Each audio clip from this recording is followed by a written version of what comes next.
Now that we have an understanding of God or nature, which is the universe, how thoughts work and the fundamental of man's emotions, part 4 of the Ethics describes the ways in which man is in bondage.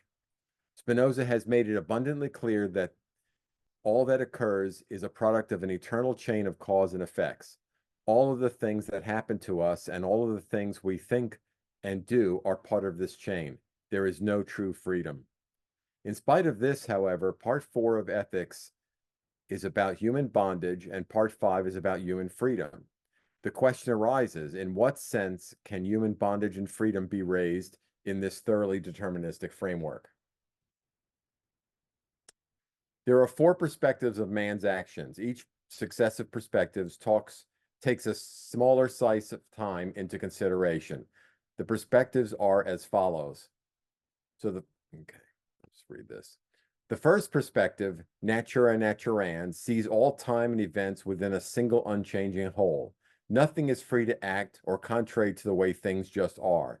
In fact, since time is conceived as a whole from this perspective, there is no acting at all, since acts occur in time and there is no time to act in. The only real thing that exists is the single whole that is God. There are no individual things to act freely in any true sense. So that I'm going through these 4 here. The second perspective, natura naturata, sees things as and these little things here, 1, 2, and 3, so on, they're references to Spinoza's Ethics. So it tells you where these ideas came from. They're, footnotes, so you can see them at the bottom here. The first perspective, I read that already. The second perspective, natura naturata, sees things as a chain of cause and effect. There is no freedom since the past is in stone and the future is entirely a product of prior causes. For example, a person's genetic makeup is a product of their parents' prior causes, and a person's actions are entirely a product of that person's genetic makeup and all their past experiences, again, prior causes. Natura naturata perspective is the only meaningful perspective for our purpose. And then I have a reference here, 3, which is E1P31, where Spinoza talks about that these ideas only make sense from a natura naturata perspective. In other words, from a perspective related to time. The remaining 2 perspectives, which is this one here, which are both subcategories of natura naturata. The remaining 2 perspectives, subspecies of the natura naturata perspective, further limit the perspective of time by discarding prior causes. These views see things as they currently are, without reference or consideration to their past causes. People and events are considered as individual agents, since each one has an effect on their own environment. The future is a product of input from all the individual agents. So in other words, we're looking at, let's say, a person, for example, and we're not taking into account all of the things that got them to where they are. We're just taking them as they are currently, which is the way we generally deal with people. The third perspective refers to individuals who act under the force of their external environment. For example, most inanimate objects basically do nothing unless acted on by an outside force. A rock just sits there until something moves it. People, too, are limited and forced by external forces. For example, gravity forces us to remain on the ground. If somebody is being robbed at gunpoint, they would be strongly compelled by an external force, the gunman, to give up their wallet. This third perspective shows how each thing may be forced into action by external forces. The individual has little control over the external forces that affect it. It should be noted that from the first 3 perspectives, a person is an utter victim. So in other words, you're just totally out of control of what's going on. The final perspective also refers only to a person alone at an instance of time. From this perspective, a person is an individual agent that determines their future by the choices they make each moment. These forces are driven by the person's emotions. This is the perspective in which people make decisions. Active emotions. Active emotions are those that you generate internally. You are the cause of the emotion. It is a product of something you did or thought. Active emotions are a product of your reason. Remember that active means that you are the adequate cause, and inactive mind is a product of reason and understanding. This means that as you better understand yourself and your emotions, you become more able to be the adequate cause of your emotions and hence active emotions. Active emotions are good because they are always generated by the individual for the good of the individual.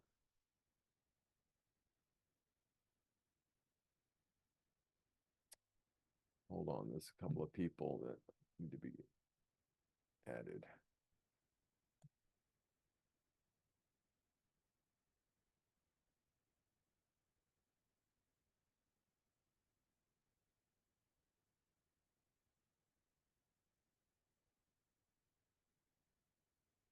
Just a second, I'm trying to add people here.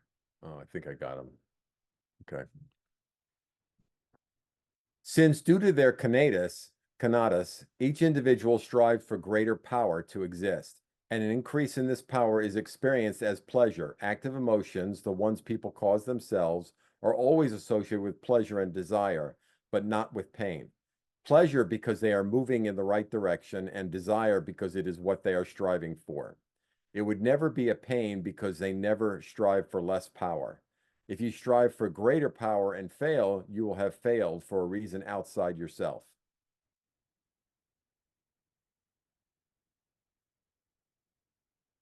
And since those causes are outside yourself, they are no longer active but passive.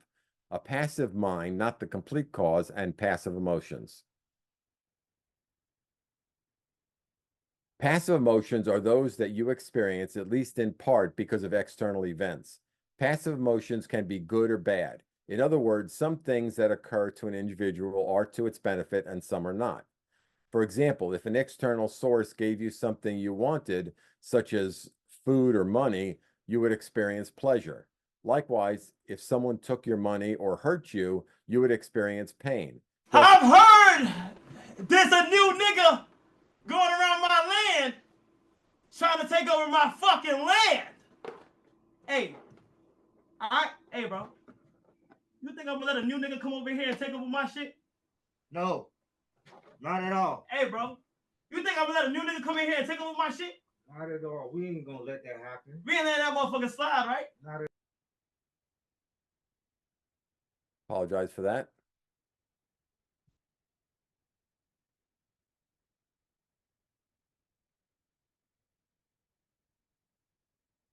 Some email here. Okay. Okay, now on to emotions. So what we're dealing with is internal emotions and external emotions, or emotions that are caused from external events. For example, like if someone held a gun to you and said, do something, so they're forcing you to kind of do something. Now, in general, the emotions that we have are either partially caused externally, mostly caused externally, or all caused internally. Like when you say, oh, I'm going to become good at painting, and you start to learn how to paint or something. Well, those are internal drives.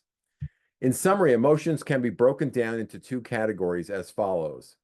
There's the ones that are at least partially externally caused, and those are inadequate ideas because that's the definition of external. It can't be completely explained by internal events.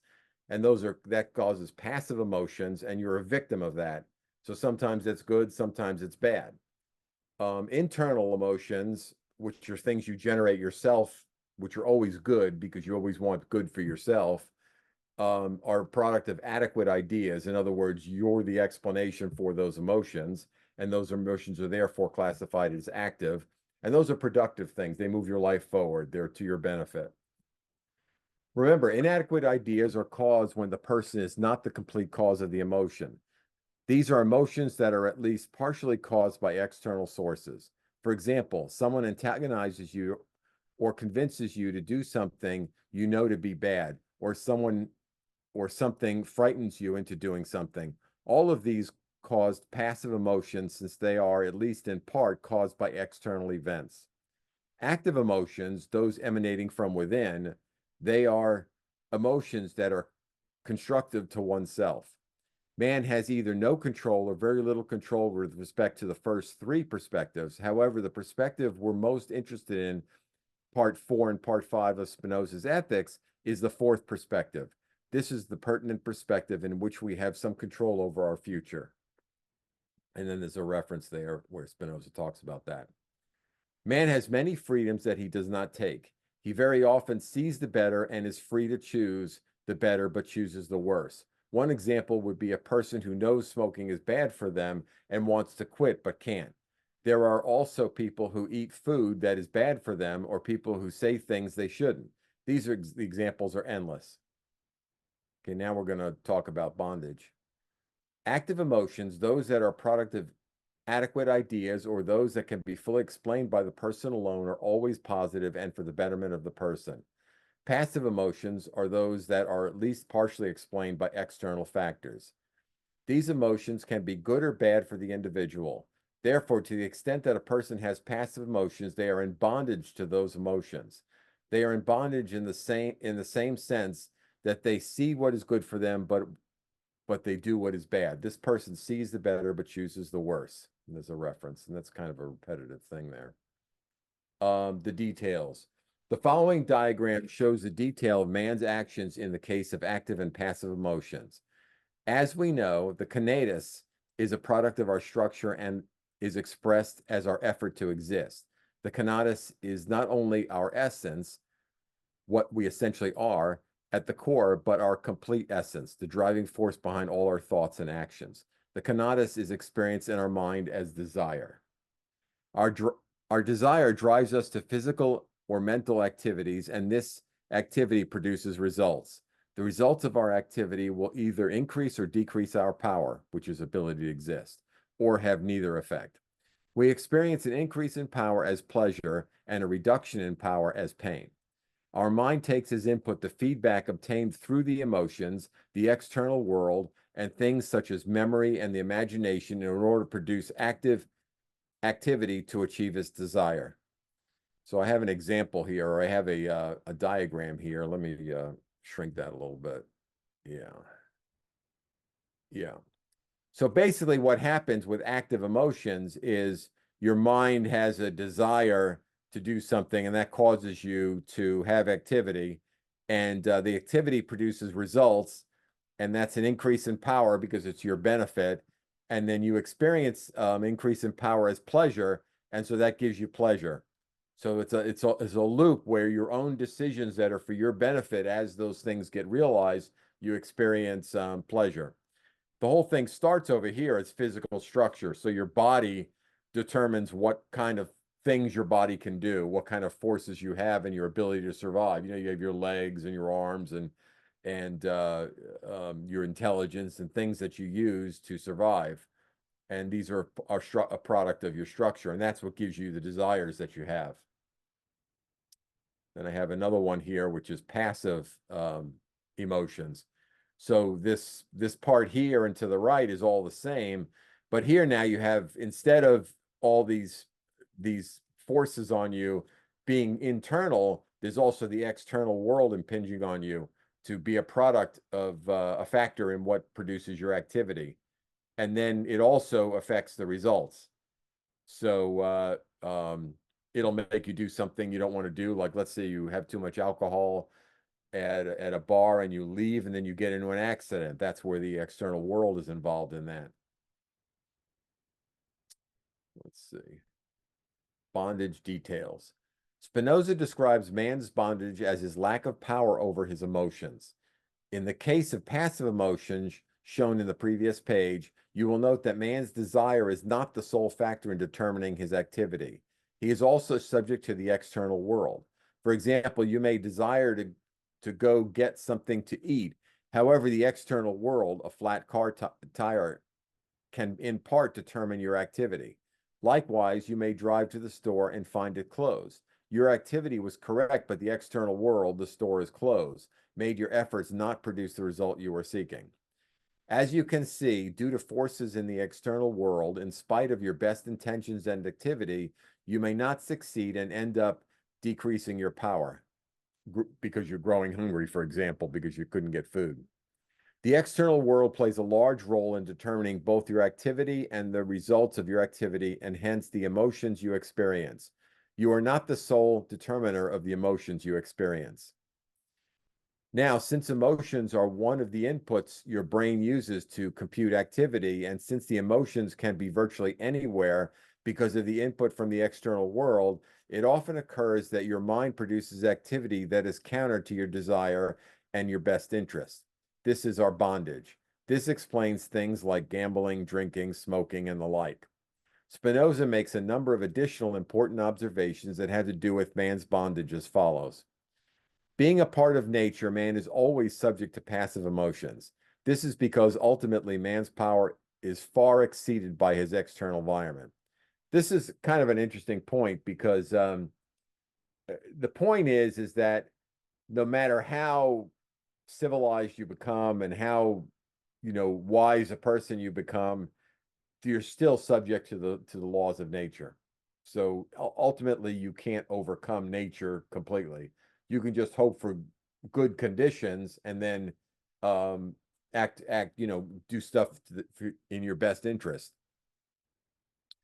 As the impediments of our world are diminished by things like a more and better abundance of things like food, shelter, medicine, safety, etc., our opportunity to diminish passive emotions and change them into active emotions is increased. But ultimately, man could never overcome all of the limitations of the far greater force of nature. A passive emotion can entirely surpass a man's power. Since man's environment far exceeds man's own power, and things outside man cause passive emotions, it is clear that a passive emotion could entirely surpass the power of a man. This point makes it abundantly clear why people do so many things to harm themselves. The external environment, which has more power than us, causes us overwhelming passive emotions unrelated to reason. Note, however, that this fact doesn't mean that we can't take significant steps to minimize or very significantly reduce passive emotions. Perfection and reality. Now, Spinoza never says that an important point that I'm not sure I made here is that for Spinoza, we're driven by our emotions. We're not driven by reason. So it's not a matter of becoming less emotional and more reasonable. That's not what he's trying to do at all. What he's trying to do is say that there's a way of creating positive emotions that drive us towards positive things, as opposed to inactive or passive ideas produced in part by external events that cause us to do things that are self-destructive. Okay. Perfection and reality.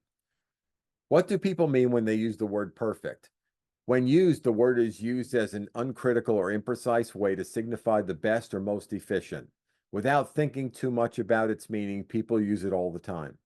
Spinoza recognized that the word is used by most people in one of two ways, neither of which has much real meaning. The two ways people understand perfection are as follows. If someone had a design for a house and then a builder built the house would be perfect if it matched its design. The house perfectly matched its design. The problem with this understanding of perfection is that it is not possible to know if the house is perfect without knowing its design. The perfection of the house doesn't signify anything outside of the house and its design. It merely means it matches its design. The second common use of the word perfection is used to signify a correspondence between an object and an idea of that object, as opposed to a particular plan. For example, a house would be perfect if it corresponded to the viewer's idea of an ideal house. Of course, the problem with this interpretation of perfection is that different people have different ideals, so the word perfection means nothing except the relationship between a particular person's ideal and the given object. In the first case, the object is compared to a somewhat arbitrary plan and is likely unknown, and in the second case, the object is compared to an ideal of a somewhat arbitrary person. In each case, the perfection of the object is either entirely unknown or subjective. So the question is there a way to understand perfection such that it has real meaning? What is the true aim of a purpose or a thing? Or, put another way, what is the essence of a thing? Of course, the question has already been answered. Wouldn't the perfection of a thing be most meaningful when compared to its essence? So instead of comparing a thing to its external design or an external ideal, the thing can be compared to its own essence. The ability a thing has to express its essence is the measure of its perfection. For example, let's compare two animals of the same species. One animal has similar essence to exist as a living being. If one is better able to withstand the same threats in their environment, survive, then that animal is better able to express its essence. That animal is more perfect. The notion of reality is the same as perfection, as Spinoza says in this reference. What is more real? A thing is more real when it has greater effect. For example, which is more real, a dog or a picture of a dog? Both look like a dog, but one also barks and moves. The real dog has a greater effect, not only appearance, but also existence. Since more real things have a greater effect, they are greater power or greater perfection. It thus turns out that the more power a thing has, the more reality or perfection the thing has. This is pretty straightforward in terms of comparing it to a picture. Good and bad. Things have qualities. For example, a given thing will have a certain weight, a certain length, a certain color, etc. When people use the word good and bad, they often use them as if they too were qualities of the thing they are referring to. The same thing, like that was a good movie or that food is bad, they are speaking as if the relating a quality to the movie or food. So they're speaking as if that quality, good or bad, is related to the object they're talking about. Is there such a quality as good or bad? The truth is, the matter of goodness and badness are really measures of how the thing affects us rather than a property of the thing itself. It is a measure of pleasure or pain within ourselves rather than an objective property of the thing in question. For example, this meal is good because it affects my palate positively, not because it is a property of the meal itself. This explains why single things can be both good and bad. A particular meal could be perceived by one person as good and by another as bad. The actual meal is just whatever it is, but it can be subjectively experienced differently by different people. Things are just what they are and nothing more or less. Goodness and badness are measures of how they affect us and not measures of the property itself, of the object itself. Men have certain structural similarities and certain structural differences. To the extent that men share a commonality, they will agree in the goodness or badness of the thing since they are affected similarly by a given object. Likewise, to the extent men differ, they will necessarily disagree about the goodness or badness of a thing. For example, all men have skin that will burn, and therefore it is usually among men agreed that fire against the skin is bad. We all need water, so we all agreed water is good. However, we don't all share the same culinary taste, and therefore don't agree regarding the goodness or badness of a particular food. Since, as has been shown, good and bad are not what we normally take them to be, and are entirely subjective, the question arises as to whether there is a meaningful way to understand those terms. Perhaps there is a way to understand them that could help us understand things and achieve our goals. Is there a true good? If so, what is the true good? As stated, men share certain structural similarities. To the extent that men share features, they are affected similarly by external conditions or other stimuli. Men's differences account for the varying tastes and opinions regarding the goodness or badness of various events. There are three ways a thing or event may affect us as follows. They can vary our power by affecting common structural features. For example, fire on our skin. So they're affecting something that we all share. They can vary our power by affecting uncommon human structural features. For example, a particular food may nourish one man, yet make another sick because of some allergic reaction. They may have no effect on our power. For example, whether a particular rock is gray or brown. So there's positive things, negative things, and neutral things. Well, there's things that affect us because they're affecting common things, common features of all people, and things that are just opinion really from one person to another, and then things that are just neutral. Things that have no effect on our power or perfection amount to simple facts and have no goodness or badness associated with them. Things that affect the uncommon elements of our structure are inconsistent and problematic when talking about more than one individual. For this reason, these things are of little value when attempting to make judgments regarding these things. Things that affect the common elements of our structure are very useful for our purpose. It is possible to develop a model of man that would represent his most perfection, discussed later. This is the ideal expression of man. Each thing or event that affects the common elements of our structure can be judged based on its effect on this model. True goods are those things or events that allow us to maximize our perfection. True bad is what hinders our perfection. Greater perfection is an indication of is indicated by our approach to this ideal model of man.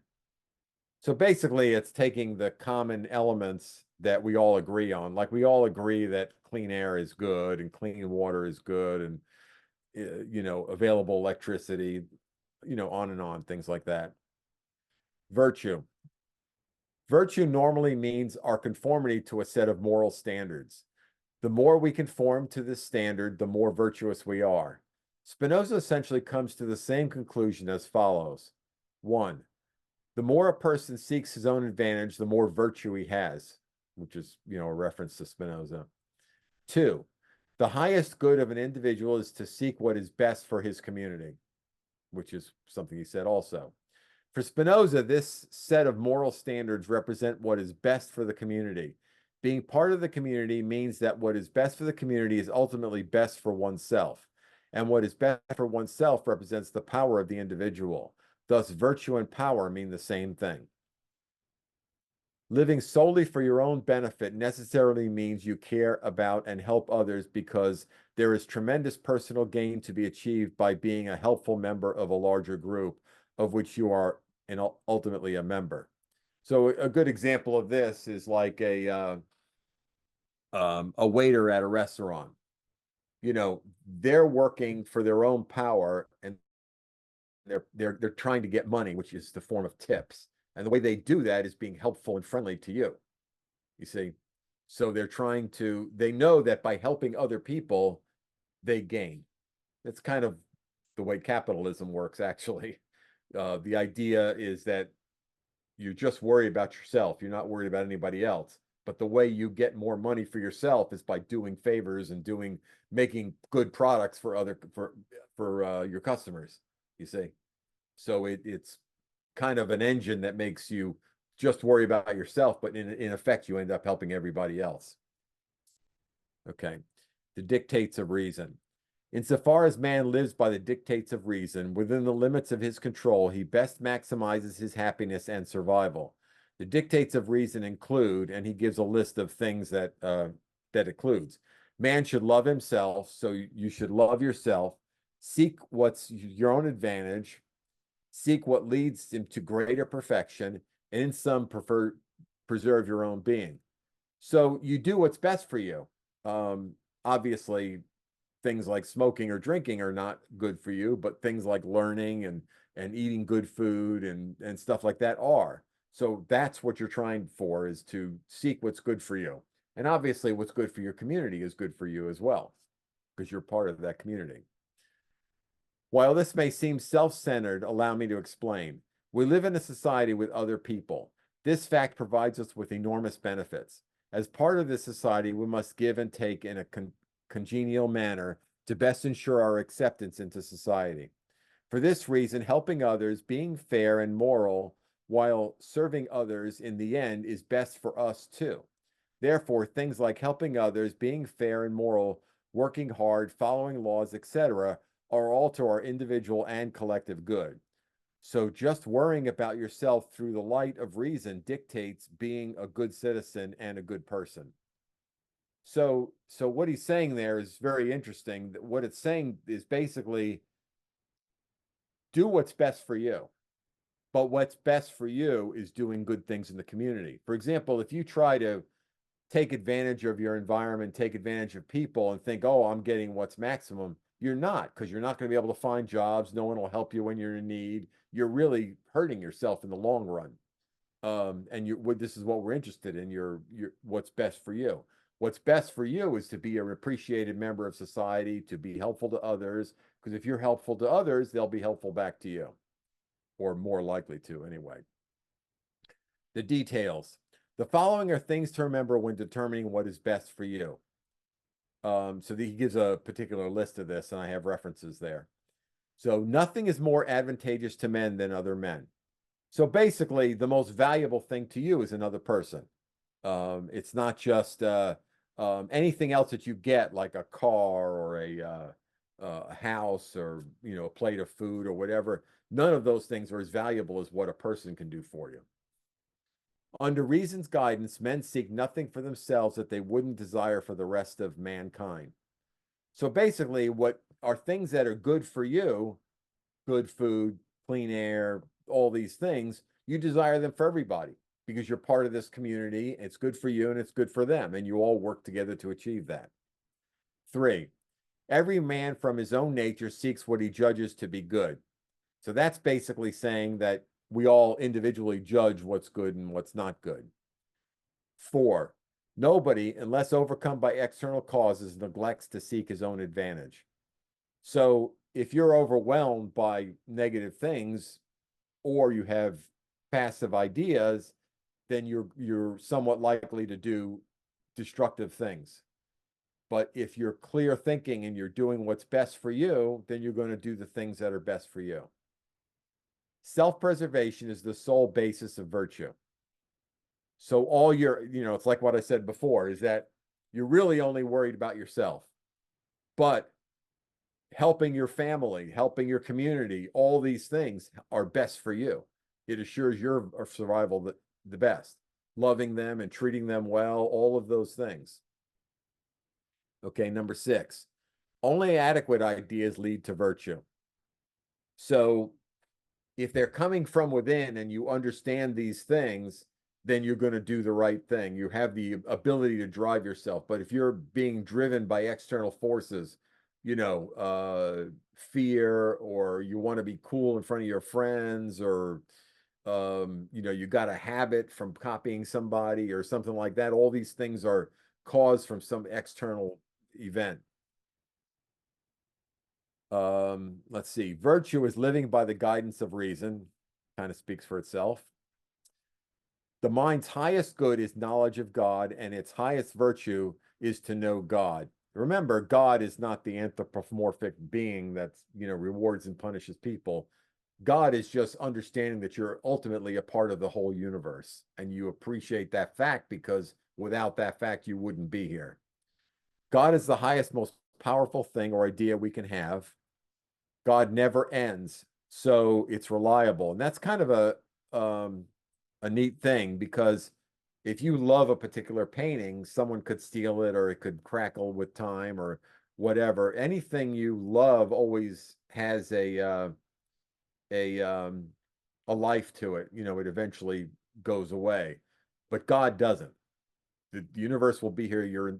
Every moment. You're something that you can rely on. It's ultimately the cause of all the things that you see, and it's very reliable. God is the source of us and everything we need to survive. Right. So everything comes from the universe. Understanding of the most powerful thing has the most advantage. Okay, so you're understanding the whole connection of all these things. To the extent the thing agrees with our nature, it is good. So something that is positive for us, it's a good thing, and something that hurts us, obviously, is a negative. The more men are subject to passive emotions, the less they agree. In other words, a rowdy crowd that are just doing things that are not understanding the connection between us and what's best for people, looking at things as short term, things like that. To the extent that men live by reason, do they agree? So if they're able to reason things out, then they can agree, because it'll make sense ultimately. They'll understand that, oh, well, maybe this is good for you at this time, and that's good for me at this time. So let's compromise and figure that out. To the extent that men live, okay, there is nothing more advantageous to man than other men who live by reason. Again, that goes with the previous statement that there's nothing more valuable to man than man. The highest good is common to all and can be enjoyed by all. Society is good and necessary for man, which is kind of a prerequisite to everything here. So this is key points to section 4, kind of summarizing it. Man is driven by emotions. This is normal and cannot be otherwise. Some emotions are caused by external events and some are caused by internal events. Some of the emotions are passive and some of these emotions are active. Passive emotions are a product of adequate ideas and passive emotions are a product of inadequate ideas. Man is in bondage to the extent that his emotions are caused by external events. Only a stronger emotion can overcome another emotion. We can't just will or control them. Emotions cannot be controlled or by facts. Okay, well, this is an important point. I need to add a reference to that. So the important point here is that if your emotions, like I have to have a cigarette or something, are being driven, you can't overcome an emotion with logic or reason. Maybe you can for a couple of minutes, but ultimately you can't. That the only thing that can really overcome an emotion is a stronger emotion. I'll give you a great example. My mother smoked for about 60 years, and then she ended up with emphysema. And when she found out that, emphysema, how serious it was, and that it progressed with more smoking, she quit in like a day or two and never smoked again. So it's like the emotion of, oh, this could kill me, stopped her from smoking right away. So it was an emotion that caused it, but all the decisions she made throughout her life couldn't stop her from smoking.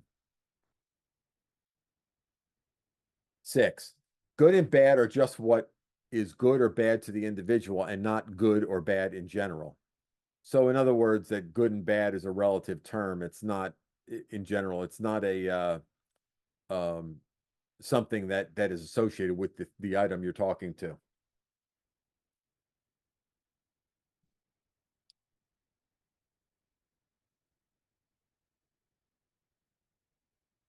See, I have some people trying to come in. The desire to live is our strongest drive. It is what we are. Understanding God, the principles in the ethics, are the most advantage to us. To the extent that we lack understanding, we suffer. So basically, Spinoza's ethics is the thing that gives us these active ideas and an understanding of what's going on so that we could do things that are in our best interest and not be subject to these passive emotions. There's nothing more valuable to men than other men who act with reason. Okay, I've talked about that. The highest virtue is to work with others for the good of all.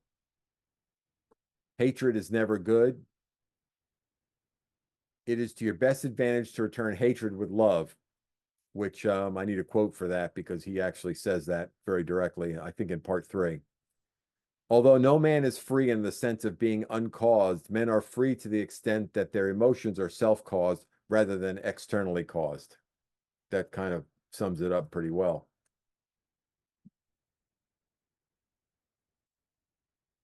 So that's what I have on part 4. Any questions or comments?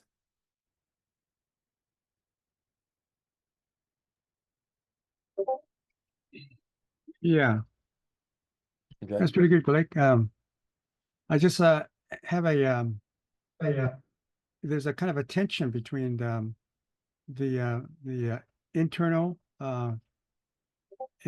emotions and the external world, right? That is sometimes the cause of these emotions. Well, you said that the emotions are from within, but there are, external causes. Right. External, well, emotions can be active or passive. Right, So right. So if you're passive, then you're a victim of the external yes, stimuli. right. But isn't it?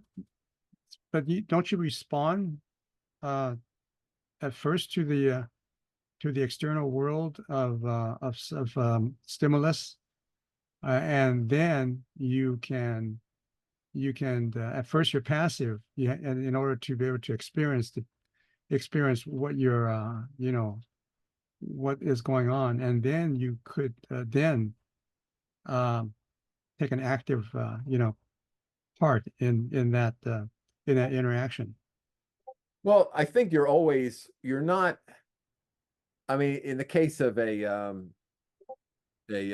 earthquake, for example, then yeah, you're totally passive on that. You're a victim of whatever happens around you.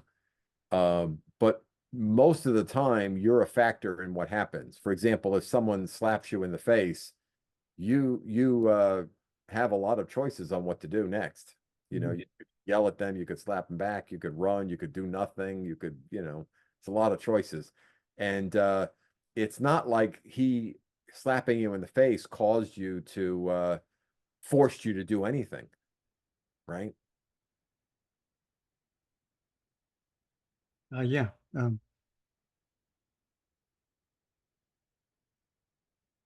Yeah, but it seems like in certain situations, the active response should be one of passivity, because you cannot do anything. Like there are things that happen in the world every day that your best response, maybe your active emotion, There's no such thing, is to be kind of like be passive.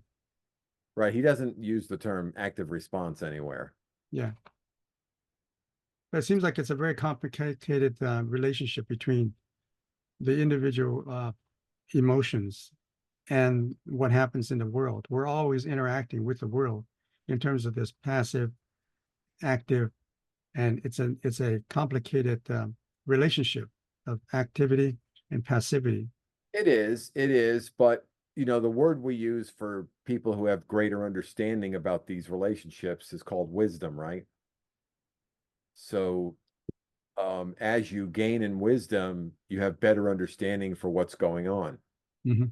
And so I guess Spinoza's ethics is the thing that's trying to provide you with that wisdom, or making that wisdom available to you. Right. And also you're in a community with others, and it's not always the case that like you're saying that we're always where there's an advantage, right? You always are on the lookout for yourself, right? Everybody's first of all, you know in our relationship with others, with the community. Yeah, of course, it's your own selfish needs that that motivates you to participate in the community with others, right? Right. But at the same time, though, it's not always the case that that the community will respond positively to you, just because you want to, remain, um, uh, loyal to your community. There are things that happen. There are people who are taking advantage of, like for instance, uh, certain, like companies, they're looking out for their self-interests, and they would do anything to, make a profit.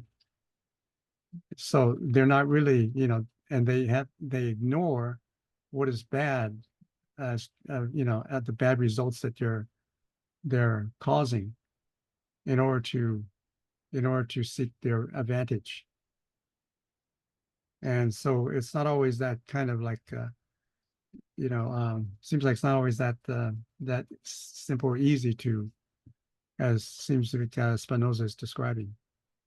Right. There's a couple of answers I have. First of all, he makes it very clear that the external forces are too great, that you can't ultimately um, overcome the external forces.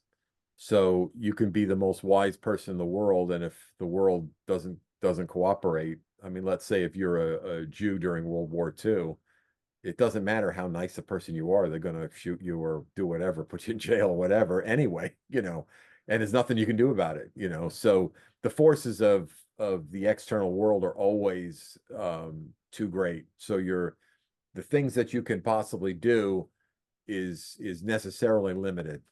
Mhm. But excuse me. Within that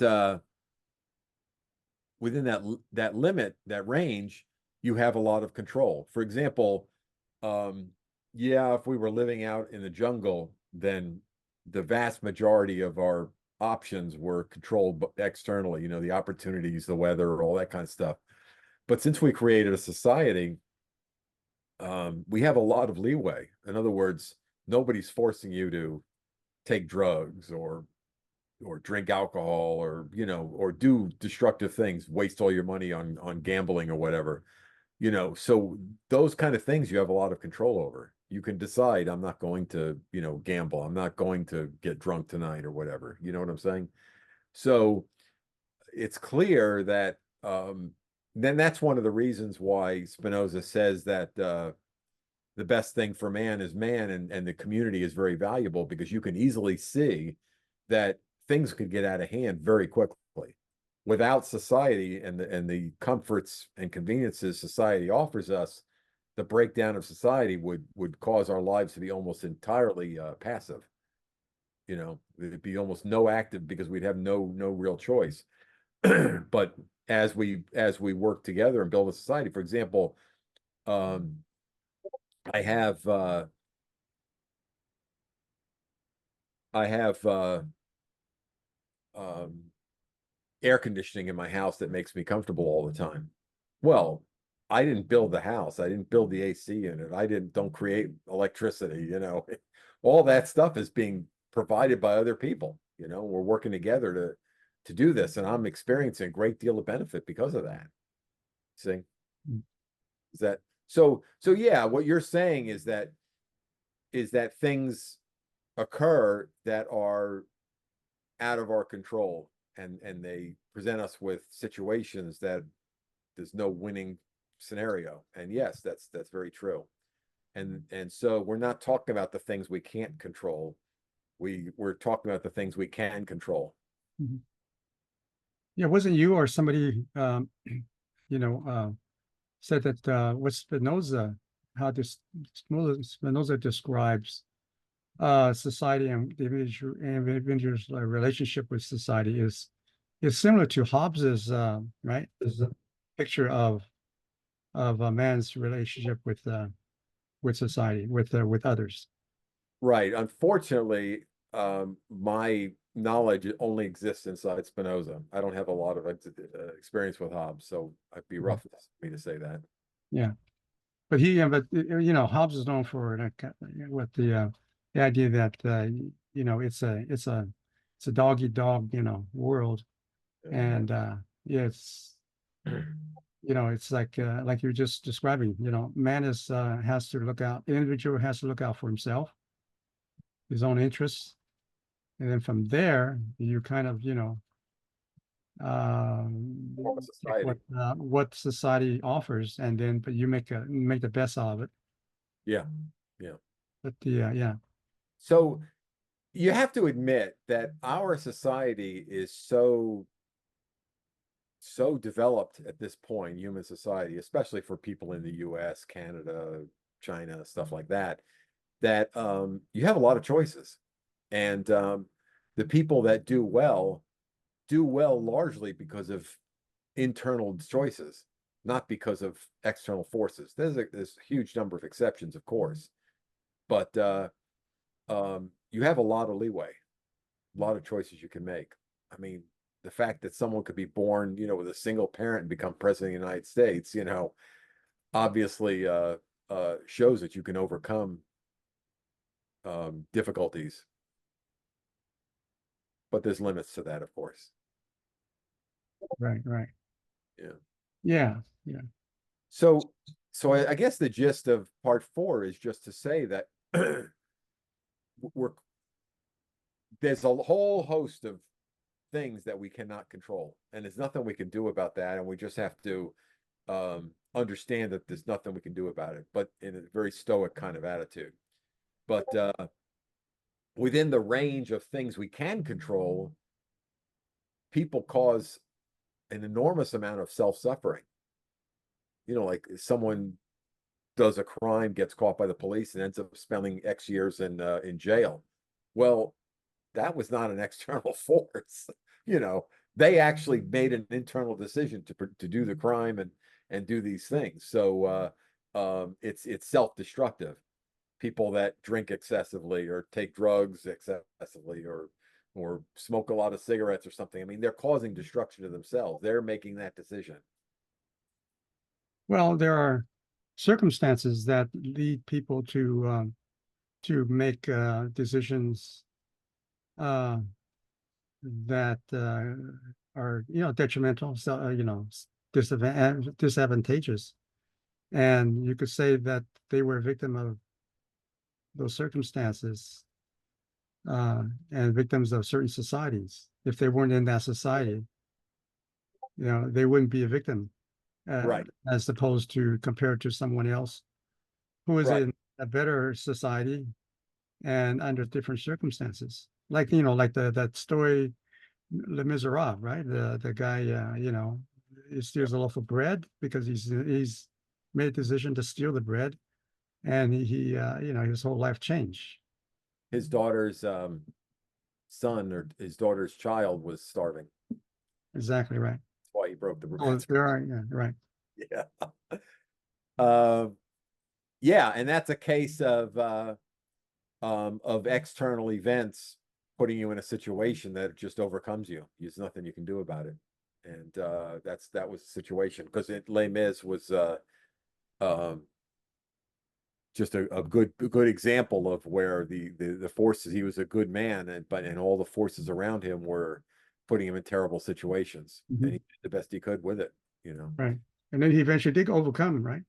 And made the best of it. And, Yeah, I guess he did. and Yeah, then, yeah. right.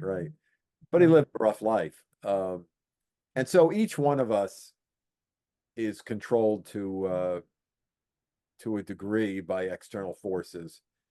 And the amount of external forces that control us is diminishing as society becomes more plush and more advanced and things like that. Our life becomes easier and we can make more choices and things like that. And so within that range, we can control it. So we can control whether we're a drug addict or not, or whether we're, you know, an alcoholic or not. Those are things that we can control.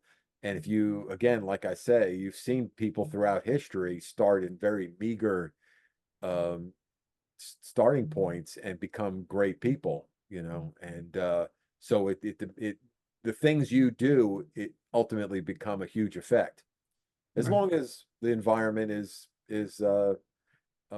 cooperates with you. But of course, that, you know, also depends on the society and the circumstances too. That, like you say, it's becoming society becoming more complex and more um, organized, structured in such a way that perhaps the that the power to control of self-control is diminished. And so instead of saying that you are making, you know, believing that, or in actuality, you think that you're making a decision on your own when in fact you're not. Right. Your decision's already been made for you, and you just don't know it. Right. Like you know, like Brave New World, right? And you know, like you say, yeah, everybody's drugged on drugs, but they don't know it. Right. Yeah, the external forces are too great. Right, But right. you know, I think, like for example, smoking. Most people smoke because when they were, you know, 13 years old, they saw someone smoking and they thought it was cool. Well, it was they were under the circumstance that everybody was smoking, Yeah, or you know, the smoking was promoted by the industry, that too. Yes. and that you know, I used to be a smoker myself, and so in that sense, you know, how much control do you really have at that time, you know, under those circumstances and under the limited knowledge that people had about smoking? Yeah, smoking is actually a great example. The reason it's a great example is because nobody put a gun to their head and said you had to do it. So there was an external force, and if they were wise enough, they would see what's going on, that it's the companies, like you said, are just looking for money. The cool guy, if you smoke cigarettes, you're not going to be cool like them, Exactly. and they want you to smoke so you can suffer like they're suffering. They could be Right, right. Well, that was that was the advertising that was so they were using psychology and how to change people's minds and control people's minds. I was start smoking because I was with a group of kids, and they did put a cigarette, you know, and forced me to smoke in a sense because I was under peer pressure right, to to uh agree with them and start smoking. right, So how much control, does the individual have as when you're a teenager and and you're under peer pressure to do things that you don't want to do even because first time I tried smoking, it was terrible, but I continued for smoking for a few years, yeah, I think we all smoke, James, or most of us, at one point, right?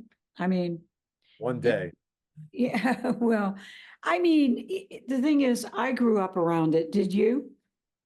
yeah, yeah, we all did. Yeah, but Blake did? You did? Okay. my So, mother and my father smoked, but I only smoked one day. I decided when I was about 13, decided I was going to start smoking. I smoked that one day and said, I don't want this. And I just put it down, never did it again. yeah, that's interesting because I remember being influenced at that time as a young girl by not so much peers, but as James was saying, the movies, it was so glamorous, um, so cool. And seeing my mom smoke, she just, she was a big smoker, unfortunately. It took its toll on her. And my dad smoked too, but for some reason, he wasn't as addicted to the smoking as she was. So, whereas he would do a half a pack a day, she'd do a whole pack. But just, I was immersed in this environment growing up smoking. So, yeah, I started smoking when I was about 13. We would sneak and get a pack of cigarettes, and, me and my friends of the same age, we would go out and smoke somewhere. And we were in the country, so we'd find a place in the woods where nobody could see us smoke. And then we would smoke. And there was that thing too. We're doing something grown up. And guess what? They can't stop us, right? And so if we could get a hold of a pack of cigarettes, but then I didn't really smoke myself in terms of buying a pack until I was in high school. So, but then it continued until I was 29. Mhm. So that, that also, so 16 to 29. So, I know the doctors count your pack years. So my pack years went up significantly, but that was a long time ago and I'm still here. So there you go. Well, I'm glad you're still with us. Yeah. Well, thanks. Me too. I smoked when I was until I was 25 and realized that I didn't feel as energetic and alive, and I realized that if I stopped smoking, I was able to breathe better and feel better. So I stopped smoking at 25. But I think I smoked for, about 10 years, I guess. Yeah. Yeah. So Yeah. how does this relate to Spinoza? I'm just wondering, because I'm so sorry I'm late, but Right. Well, one of the things is that I posted my whole talk to in the commentary on today's thing, so you can actually download it and read it. oh, okay. Yeah. So, and I Me did. too. Thank you, Blake, again for letting me in so late. Oh, you're very welcome. And you know, I saw people trying to get in earlier, but my computer wouldn't, I couldn't, I saw them there and I had no button to admit them. There was Oh, I on see. my Oh, computer, so I knew you were trying to get in, but I had no way of letting you in. I was searching for a button somewhere that said admit. And then when I stopped sharing my screen, then it allowed me to admit people. oh, I see. So you can't share and let people in at the same time, maybe, or something. I was unable to, but I think it may have just been my configuration. Hmm. Because Well, there were a lot of people signed up. Blake, Yeah, but I have it set up so they have to go into a waiting room. They can't just pop in because otherwise we Yeah. get those bad people that come in. yeah, Um, true. yeah. So, and this whole Zoom thing is not quite perfected, I think. yeah, people are getting too smart. Yeah, it amazes me that people would spend the time and effort to learn how to annoy people. It's like, Well, you know, when you're 15, 16, 17 years old, you just never know yeah, what I was that age. I never. stimulates your zingo or whatever the expression you want to use. You know what I mean? Yeah, yeah. I don't know. I So hope they. Blake, is it gonna be a big deal to put it in chat? So are we gonna talk about it or what are we? Yeah, we're doing that now. Oh, good. Yeah. Thank you. So I don't have to navigate away and lose you guys and try to get back in to find it. Oh, Okay. right. Yeah, it's just on Yeah. the web link, so you can just download it. So you want me to do that now or Well, if you want, it's up to are you you. gonna project it? Am I gonna retract it? Yeah, I'm gonna get rid of it, but I'll keep it up a few No, days. project it, like so that we can see it or, Did that already. oh, you did that. Yeah. See, I came in late, so I'm sorry. The So thing we missed your presentation. Is that what happened? Yes, Uh, exactly. I see. Okay. But my whole presentation's online. I gave it a link to that. Uh, You can download and read the whole thing. Yeah. Yeah. I will. Thank you. Sure. I'm sorry. is this part of the material that's going to be in a book that you're going to publish, Blake? Yes, yeah, this is one chapter in the book, which Uh-huh. spent a bunch of time on it today, and as I read it, I found a couple of typos, but I'll keep working on it. How do you have the self-discipline to make yourself right every day? Well, I don't write every day. I haven't written in a week because I, have things I got to do like a job, that kind of thing. So Oh, that kind of thing, yeah. You mean you have to actually earn bread every week to eat? Oh, I see that. yeah, Uh-huh. and in fact, what That's too happened, bad. Yeah. client had a big project for me to do, and they just gave it to me, and I told them it'd take me 2 months. So I'm packed for like 2 months now. So I had intended to spend the whole week on this chapter, but I ended up spending one day on it, and there's nothing I could do as much time as I had. Well, I think it's good that you are actually able to put, pen to paper and get it down because I've always had a book that I wanted to write. I mean, so many people do, but so I'm not unique in that regard. But I've always felt like I carried it around in me and I don't, for whatever reason, I don't know. I can't put it on paper. No idea why. Yeah, it does take a little bit of discipline, but writing this stuff really goes along with part 5 of the ethics, because just to anticipate a bit of part 5, Spinoza doesn't believe in life after death, like heaven or hell or anything like that. But he doesn't believe in any kind of consciousness after death. But what he does believe in is that if you can leave something of yourself before you die. You could leave something of yourself. For example, if you write a book, you may not exist after you die, but your ideas and a kind of a piece of you is still alive in that book. You see what I'm saying? I think that's true, of course. Yeah, so do I. Mhm. So yeah, I'm getting a little older, and I figure, before Yeah. I do it, I might as well write it down.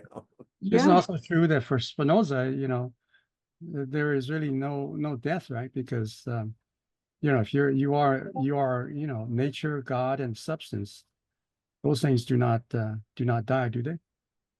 If what Well, you're made of is these things, these infinite things that are that you're part of, that you're part of the nature, that you don't really die. There's uh, if you look from natura naturans, you always exist. All yeah. things always exist. So, um, because they're in eternity, but it doesn't mean I'm free to like live a life anymore. I'm not free to. So I was born at one point and I died in another point in terms of time. And then when I die, I don't exist anymore past that point or before Mhm. this point. Oh yeah, yeah. Point is always there Hmm. in eternity. Yeah, So yeah, from that perspective, I'm always here, and I've always been here. But right, I'm not free to now right, enjoy heaven or something like that. right. No, but if you're thinking in terms of adequate ideas, right? Then if you stay with that idea, in a sense, you from that perspective, you don't die. You're part of the infinite substance nature that Yeah, is continues.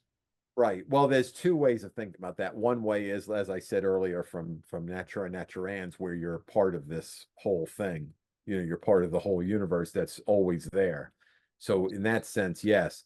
But the other sense is that, like when you say adequate ideas, so if you're going to do positive things into the world, then those things can have an effect. For example, if you have children and they continue on, well, you're kind of caused that. You were an active element of that chain, right? You weren't just some leaf blowing around in the breeze. Mhm. You're an active element. If you leave a book or something like that, well, you've left something that's affecting other people's minds. Because if Mhm. you book, for example, people read it and they're getting information from it, and so in kind of a sense, part of your mind is continuing and going on um, into other people's minds. But beyond that, there's no other like life after death.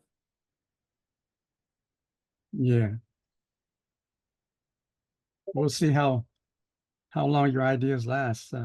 I'm sure there are books that are not read by people. I mean, books from ages past and so forth. But the famous ones. If you're writing is something like comparable to Aristotle or Plato, your ideas, Yeah. going to continue. At least with this book, I'm explaining someone else's ideas. So Yeah, yeah. Well, not so really. yeah, you're explaining Spinoza's ideas, and so you're maybe in that sense, what you've expressed will continue through Spinoza because Spinoza will probably remain famous and be read and so forth. Yeah. Well, first of all, I don't have any um big anticipation of what I'm writing to be some kind of major thing. So it's just it was difficult for me to learn the ethics. I studied it for about 20 years, Mhm. and it was very difficult to learn. And so I am writing the book. So if someone else wants to learn it, it gives them kind of a little bit of a what the heck is he talking about? What's going on here? Right. It gives them something to grab on when they're reading the text. They could say, "Oh, I see. What he's basically trying to say is this." So now when I see the propositions, oh yeah, yeah, yeah, that makes sense. That's kind of the idea. Um, because it's a difficult work. And what I say in I think the first chapter is that it's not difficult because it's so complicated. It's difficult because it's so different from the way we think about things. You see what I'm saying? It's kind of like think about a religious person 300 or 400 years ago and trying to explain to them the scientific method. You know, it'd be hard. I mean, they get the truth from the Bible, and to try to explain to them that we do experiments and we make uh, proposals or ideas about how things work and we test them, and this is like didn't exist a few hundred years ago. you know, so, a lot of the things that he says are just foreign to people's understanding. And I know with me personally, I struggle with a lot of it because I have preconceived ideas. You know, if you're more than a few years old, you have preconceived ideas of one sort or another, and society has preconceived ideas. And to one extent or another, all people kind of agree to one degree or another about a lot of things, like, you know, wearing a shirt or, you know, brushing your teeth, or, you know, there's kind of like some basic things that go on there. And these are brought up by society. And of course, brushing your teeth and stuff is a good thing. But some of the things that we pick up through society are not a good thing. And trying to change your views is it's very difficult, very difficult. Hey, Like, Blake, I have yeah. a quick question for you. I agree that changing your views is, well, I don't know if it's so difficult for me, but I think it is difficult in general. But this is about the principle of that, you know, in the universe, apparently, the universe doesn't like to destroy things as a general principle. Certainly it does. Well, But it's probably the reverse of what you said. well, let me finish. And then here's my thought on it. Okay, can you guys hear me? By the way, Yes. okay, yeah. There's a physicist. Her name is Sabina I know. Hassan. Yeah. Okay, well, she has weighed in on this, and she's, you know, pretty important. She says the fundamental laws of nature preserve information rather than destroy it. Although information about a deceased person disperses, it remains an integral part of the universe, which goes back to what James was saying. This idea of timeless existence, derived from the study of fundamental physics, offers a profound spiritual insight that can be difficult to internalize in our everyday lives. As a result, Hassenfelder encourages people to trust the scientific method and accept the profound implications of these discoveries, which may reshape our understanding of life and the universe. And she bases this on Einstein's theory of relativity. We all experience time and space differently, and that means that there's a possibility that the past, the present, and the future always exist. Mhm.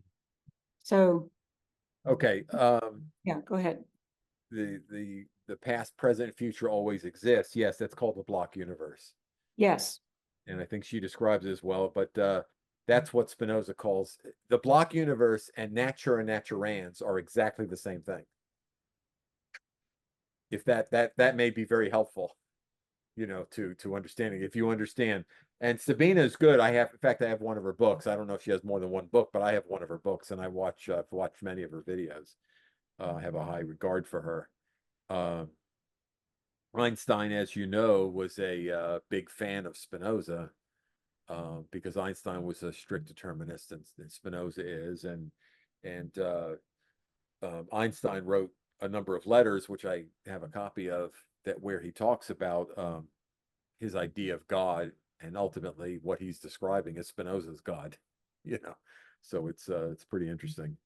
Well, she in one of her videos, Hassenfelder talks about, you know, it's interesting that, because she says that when we die, our thoughts could still remain. And I have to go back and look what her arguments were. But our thoughts could remain. But the problem is they're going to be spread throughout, you know, an enormous amount of space. All of the particles and, you know, waves and quarks and all that compose us, including our thoughts, are going to be just our mind, our brain, if you even believe in all of those things, course, we do have a body and we do have a brain, so all of it's going to be just dispersed through. And she said, that's the problem. It's not together anymore. And it's not that it doesn't exist, but I mean, when you think about one particle could be, who knows, in the heavens somewhere, and one is, laying on a rock. So, hate Or to it's be, part of the tree that's growing near your grave. yeah. Well, I mean, yeah, we just got to figure out a way to put all those together. But that idea about the past, the present, and the future could all still exist is interesting, right? It's natura naturans. I mean, if you do, because the current word for that is called the block universe, and there's books and sections, and there's tons of stuff written about it. And what they're talking about is natura naturans. It's exactly the same thing.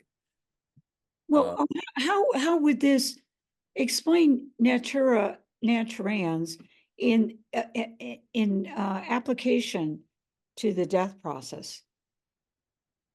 Well, first of all, from the perspective of natura naturans, the universe is just one solid block consisting of 4 dimensions, the 3 dimensions plus time, and it's just one solid thing. And it just doesn't change. So there's not like of births and deaths and uh, thoughts, and none of those things really exist. It's just one solid block. Think about it like a loaf of bread. It's just a loaf of bread sitting there. But if you were a creature that could only understand 2 dimensions instead of 3, you were going through the slice of bread and it looks like things are changing. But it's not. It's just one whole piece of bread, right?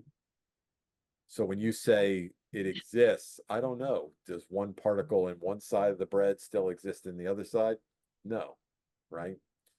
So we could all be like, we could all be actors in someone's brain, right? We could all be thoughts in someone's brain. I guess we could. I'm not sure the relationship between what I said and what you're saying. Well, that is exactly what you're saying. The loaf of bread analogy. What are we, a particle inside the loaf? Same Yeah. thing. Yes. It's just, um, But I'm not talking about someone's head. I'm talking about the universe. So a God is another way of saying it. That we're just one little mode inside God, right? okay. But God is nature. Yes. So nature, we're one little atom, and let's say inside of nature. Right. That's right. We're very small. I mean, if you look at the size of the universe, even the whole planet Earth is very small. So, yeah, we're pretty darn small. Now, I can imagine that on my hand right now, there's a whole bunch of living creatures, right? Parameciums or bacteria or, those kind of things, which are all over me, but I don't know anything about them because they're so small. So yeah, we're pretty small. We're important to ourselves. Just like one dog may be important to another dog or something, because we share a society, and that's something I talked about earlier, is that being part of your community and contributing to it is important because it serves you well. Okay, so what about this theory that our body is just full of bacteria, every part of our body? And there's a theory that we, us, a person, I, as we know, I, is just made up of bacteria. So who is I? I mean, people are saying it's the bacteria that is is is the thing that makes you who you are. So, Well, Jimmy, the thing that what you are is determined by motion and rest. right. Yeah. Well, So that's a problem with theoretical, thinking in terms of, trying to understand who you are, what you are. And the idea that your ontology is based on these theoretical points of view that are, like God's like point of view. We don't have that godlike perspective. We imagine that we might have, but that's not a real, understanding of ourselves. And I think Heidegger makes a good point about this, that this kind of theoretical thinking takes us out of an understanding of who you really are ontologically, because he's saying that this kind of metaphysical thinking takes you outside, your thinking outside of the world. But we're really we're living in the real world. We're within the world. We're not outside the world. So we should be thinking. But we are a part of the world. Exactly. We should be thinking and understanding that we are in the world as opposed to thinking we're outside the world. Why would we limit what we think to just about ourselves as human beings and not think of other species, think of the, trees, animals, vegetation, and the world, the planet we live on? I think that would be a problem. It's too myopic, too reductive for me. Right. Well, he's not totally against theoretical thinking, but he's saying that at the same time we should understand that that's only a perspective. It's a theoretical perspective. There's so many theoretical perspectives out there, like mathematics, science, and so forth. They take us outside of the what is practical living in the world of using things. Well, that's so I think Jenny's question is justified, because if you were to walk around thinking that you're just made of a bunch of bacteria, and that's what you are, and you forget who you really are, which is a person who is embodied in the world and using things in the world to make your life meaningful or something, or it's more realistic, I think. Of course, that's so I think idealism and maybe realism both kind of perhaps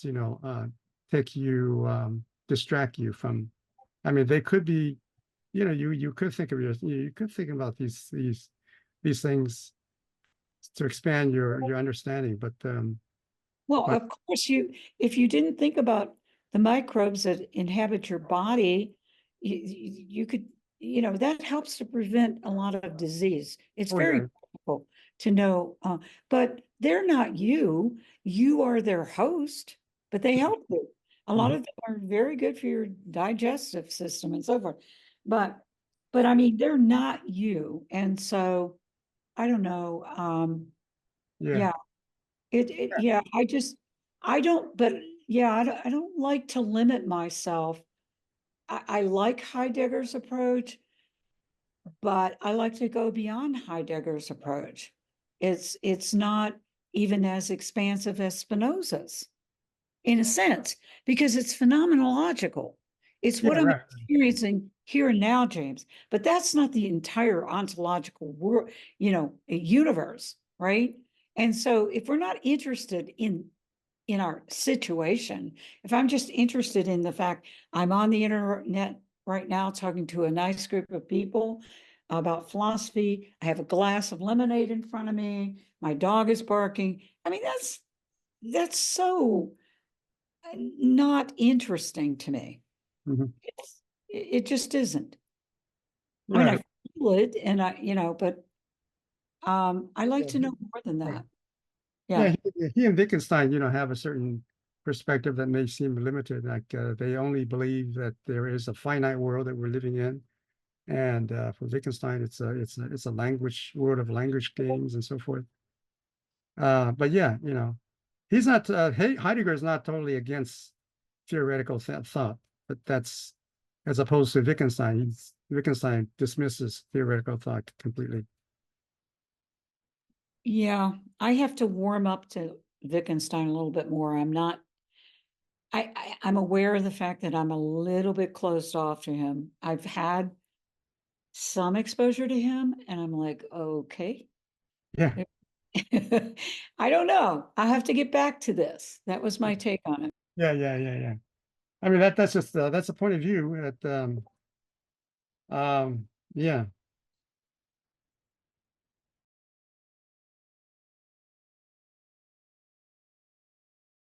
So Spinoza wise, um, okay, Blake, are you still there? I am. Was Okay. was anyone able to download I want to make sure that people can download that paper. Yeah, I think, yeah, I found it. Very good, good. Okay, I don't want to, if I go to Zoom, I'll try to get it from another, It's So- in, Is that link in the invitation that you sent out for today's meeting? It's in the meeting, Meetup has a page that describes each day, each meeting. Yeah. Uh-huh. It's the meeting for today. It's in the notes at the bottom. yeah, just go to the comments at the bottom. So we can read it from there then also? Well, Yeah. you can link and download the whole thing. Okay.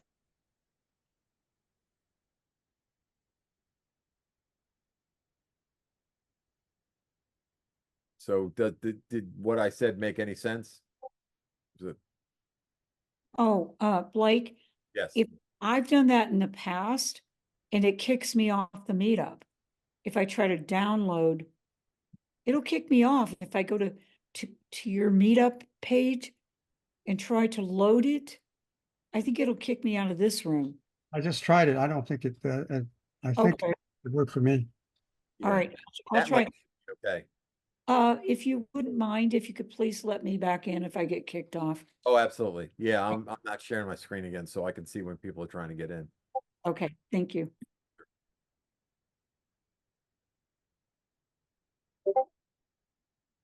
So yeah, I had a question, that, Spinoza says that, he says, I know that I have a mind. I know that I have a body, right? But he also says, I know that there's an infinite,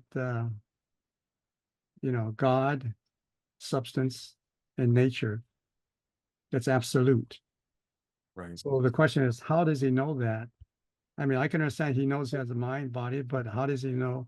Isn't that based on kind of a leap of faith or something? No, not at all. What's going on there is, you know that you exist beyond a doubt. And you also know, like we were talking earlier about bacteria being in your body, if I have a thing that I call if I have a pear, let's say, and I eat the pear, at what point does that pear become me? When you see a wave in the ocean and you say, oh, that's wave number one, that's wave number two. But even though they're convenient for us to call them by particular names, they're really, the water is completely turning around. There's no real solid thing that you're talking about. So what he's basically is saying that everything seems to be moving in and out of everything else. There's nothing that you could say, well, this is a solid standalone thing, because it may be for this moment that you could define, my pen as a standalone separate thing. But sooner or later, it's going to join with other things. It's going to deteriorate and get put in a garbage and burned up, and and it gets all mixed in with everything else. So nothing seems to be a solid, reliable, steady thing that you can point to. And so, except for the universe is one solid thing that's always there. So the universe or God is the only thing that's a substance, and everything else depends on other things. Like some company built my pen, my parents made me. There's something that came before all the time that created it. You see? So it sounds like you're describing a universe that is in process of change, constant change, and that's the only way to understand it, because you see the waves and you know that the waves, particular waves, are part of the bigger, other waves and part of the ocean and so forth, and there's no end. And so it's a part of this changing, uh, process. Right. It's And changing from right, natura naturata. right. And but he's using the word substance to represent the whole. And maybe I think that maybe that's something like being, the wholeness of being, but it's part of this becoming, that the universe is a becoming. And I wonder if the substance and the becoming are the same thing. Right. Well, substance is, I think defined by Aristotle. It's a thing that's unto itself. It's a separate entity. Right. But is Aristotle is an unmoved mover? Yeah, that's a different topic, but yes, he has an unmoved mover. Yes. Yeah. But Spinoza would not say that God is an unmoved mover, right? Right. But he would say the universe is the unmoved mover. Nothing is outside the universe. Right. Yeah. It's unmoved, and that means it's static. So that's Well, why it there's is static from natura naturans. right. Yeah. Right. But we don't, but see what that's extrapolation from the idea that we're part of this changing process. And just like Aristotle is extrapolating, that there's such a thing as an unmoved mover. Just because his reasoning cannot go beyond that, or cannot think that you know that's the way it has to be, because otherwise you have an infinite regress, right? Right. Yeah, exactly. So that's why that's the interesting thing is that the best we can do with the scientific method is say that the universe is a thing of itself. Mhm. If you try to say, well, something had to create the universe, so therefore God must exist. Well, the next question is, what created God? And they say, well, God always existed. And so you say, okay, well, I'll say the universe always existed. You Yeah. see? Yeah, So yeah, it's the best knowledge that we have is that as far as we know, in one form or another, the universe always existed. sure. And it's changing over time. Mhm. But as they're discovering, time doesn't really exist anyway. That's just a product of space, you know what I mean? So um um Yeah, that's why there are two kinds of philosophies. One is a substance philosophy, and the other one is process philosophy. oh yeah, right. And and I think you might be interested in reading Deleuze. He wrote two books on Spinoza, and the one on practical philosophy is what we're reading now. If you're interested, it's on Discord, and we're doing it on Thursday morning at 10 o'clock.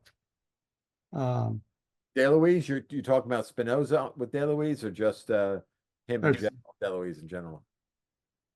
was that? Is the talk on DeLuise or on Spinoza? No. It's Deleuze's book on Spinoza, Okay. and he has a different. I think he might have a different take, because Deleuze is more of a process thinker, and so I think he's interpreting Spinoza using words like duration, and duration comes from Bergson, and I think so. Because he's using duration, I'm just speculating that he's probably thinking in terms of trying to interpret Spinoza in terms of process. Does Spinoza use duration very often? Well, is duration time?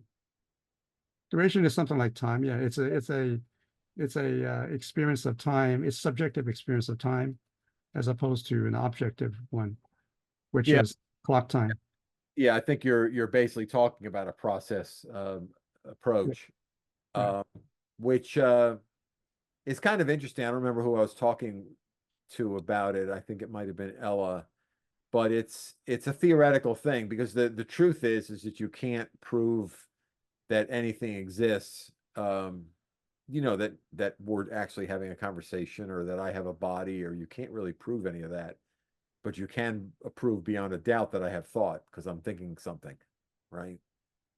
So it seems, and so what they've done is kind of taken that point of view that all that really exists is process, and that all this other stuff's a product of this process. Mhm. Well, but, okay, can I weigh in on this process thing? Yeah, because I'm getting pretty deep into Whitehead and I'm trying to, you know, see where he aligns and departs from Spinoza. So, where they align is a scheme of thought. But it differs by the abandonment. I'm reading from Whitehead right now, process and reality. Their scheme of thought differs by the abandonment of the subject predicate form of thought. So far as it concerns the presupposition that this form is a direct embodiment of the most ultimate characterization of fact. I'm sure Whitehead says it is not. And I'll let you comment on this in a minute, but there's another, the result is that the substance quality concept is avoided and that morphological description is replaced by description of a dynamic process. Right.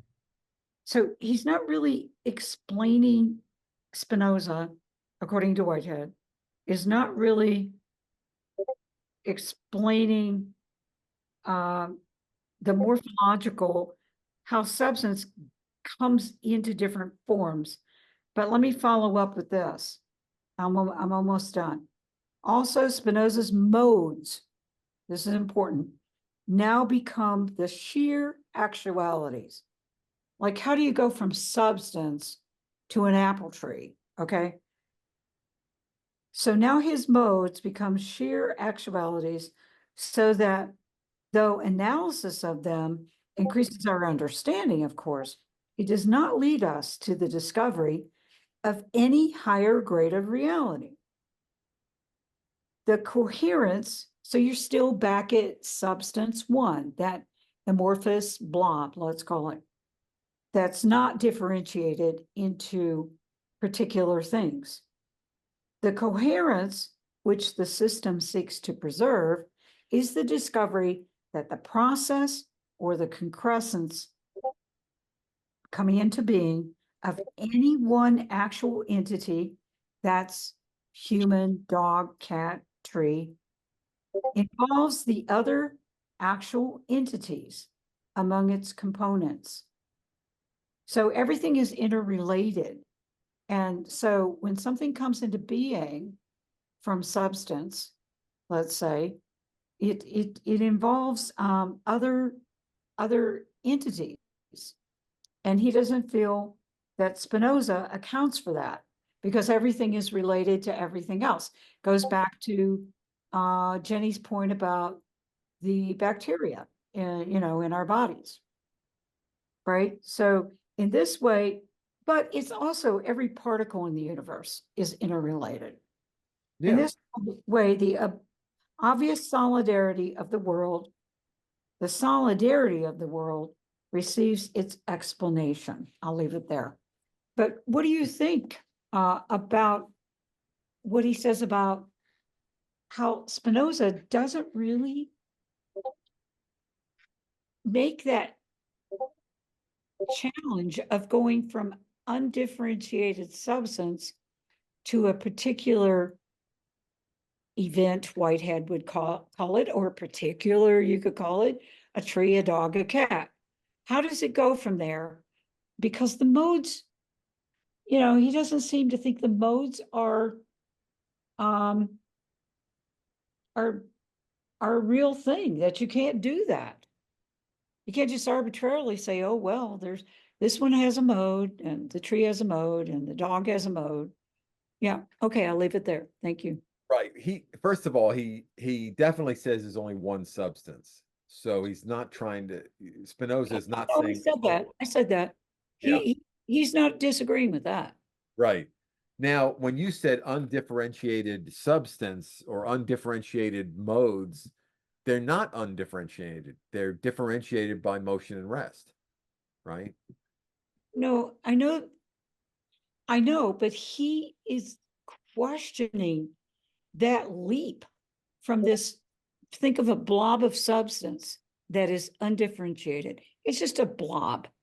It doesn't have, limbs and a tree trunk yet. It has nothing. It doesn't have dogs, cats, humans, bacteria. It's just a blob.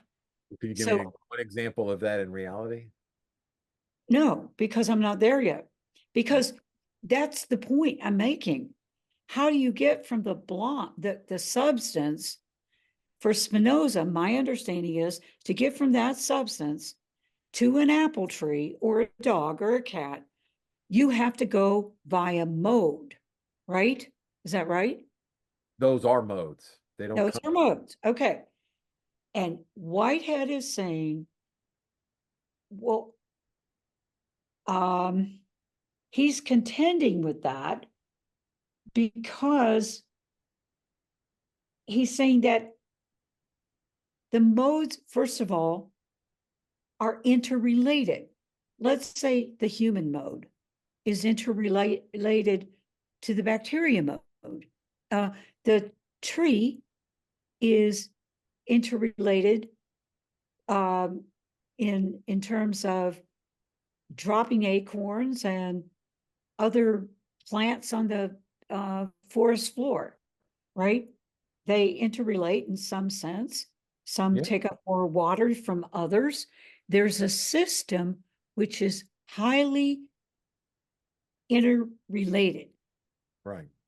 They're okay. So how does Spinoza account for this interrelation, which goes down to the atomic level? Yeah, I'm struggling to find the confusion or the thing that you're looking for, because for me, Spinoza is just calling God or nature, or is basically just the whole universe. And the universe is how I've perceived everything that I've perceived in my entire life. So I don't really have a doubt on whether the entire universe exists. And me being a mode of that universe, that further convinces me that the universe is out there. Am I perceiving everything as it really is? No, you can't really get to a thing in itself. But I can perceive enough to judge, what's good for me and what's bad for me. Jumping off a building's bad for me. Getting a glass of water is good for me, So I seem to have some degree of ability to control my survival and pleasure and things like that. And so with given the information that I have, I'm doing the best that I can. Right? Is it ultimately the truth of what's going out there? I don't know.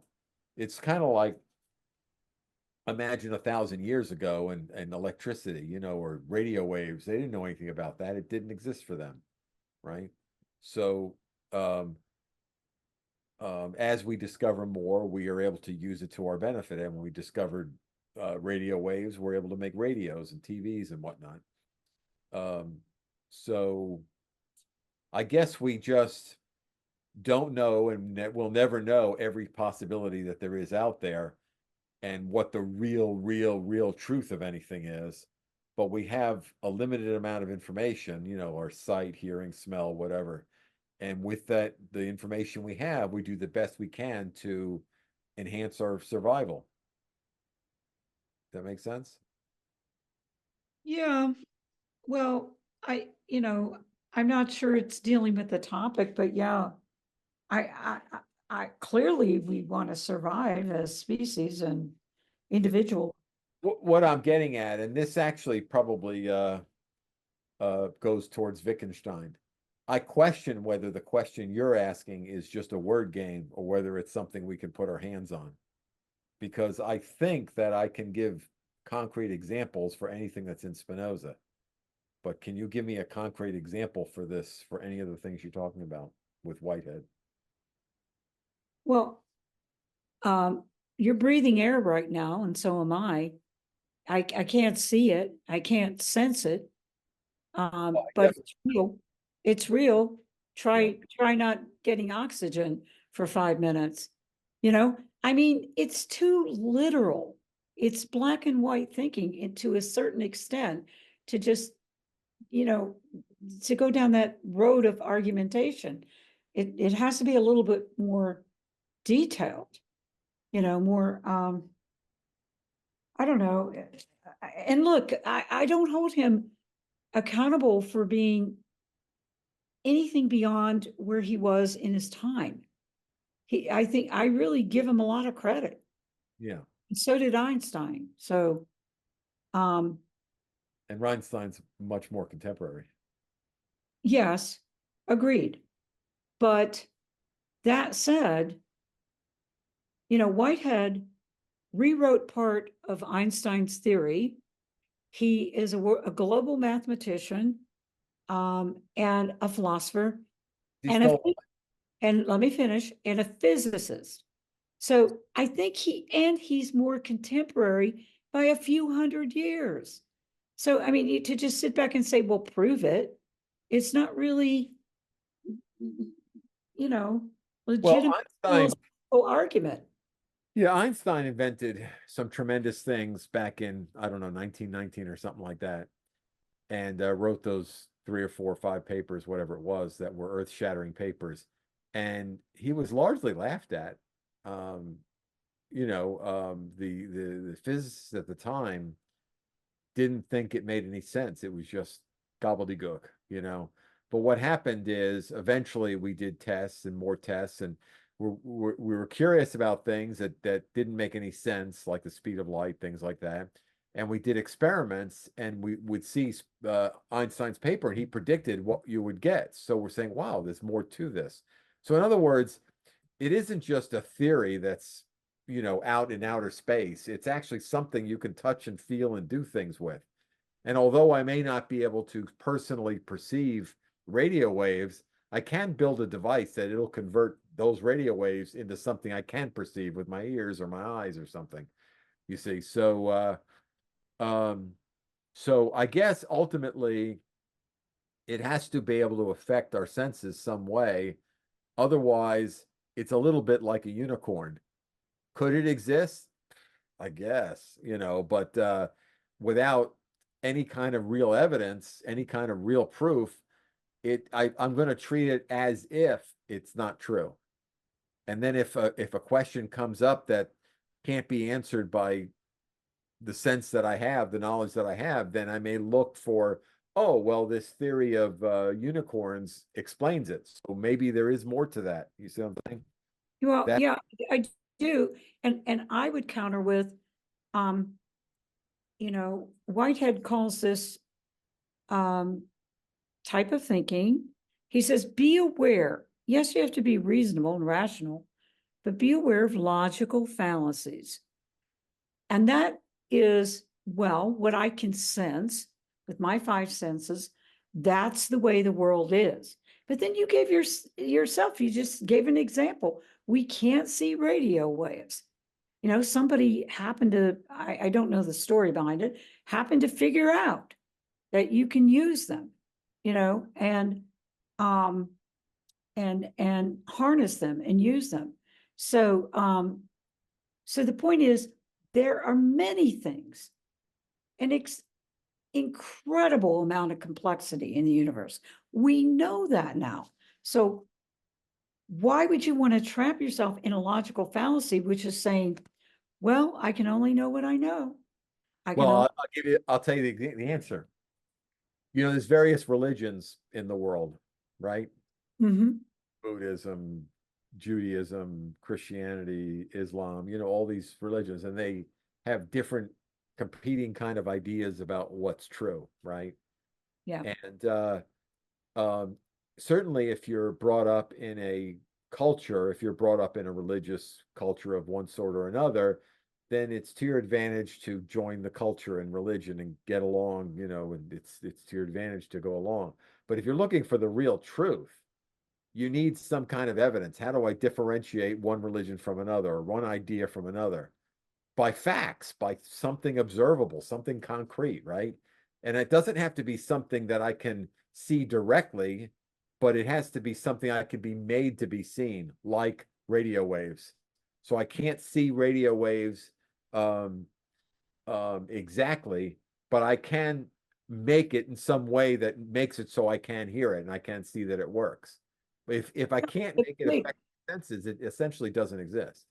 if, well, that's the part I disagree with.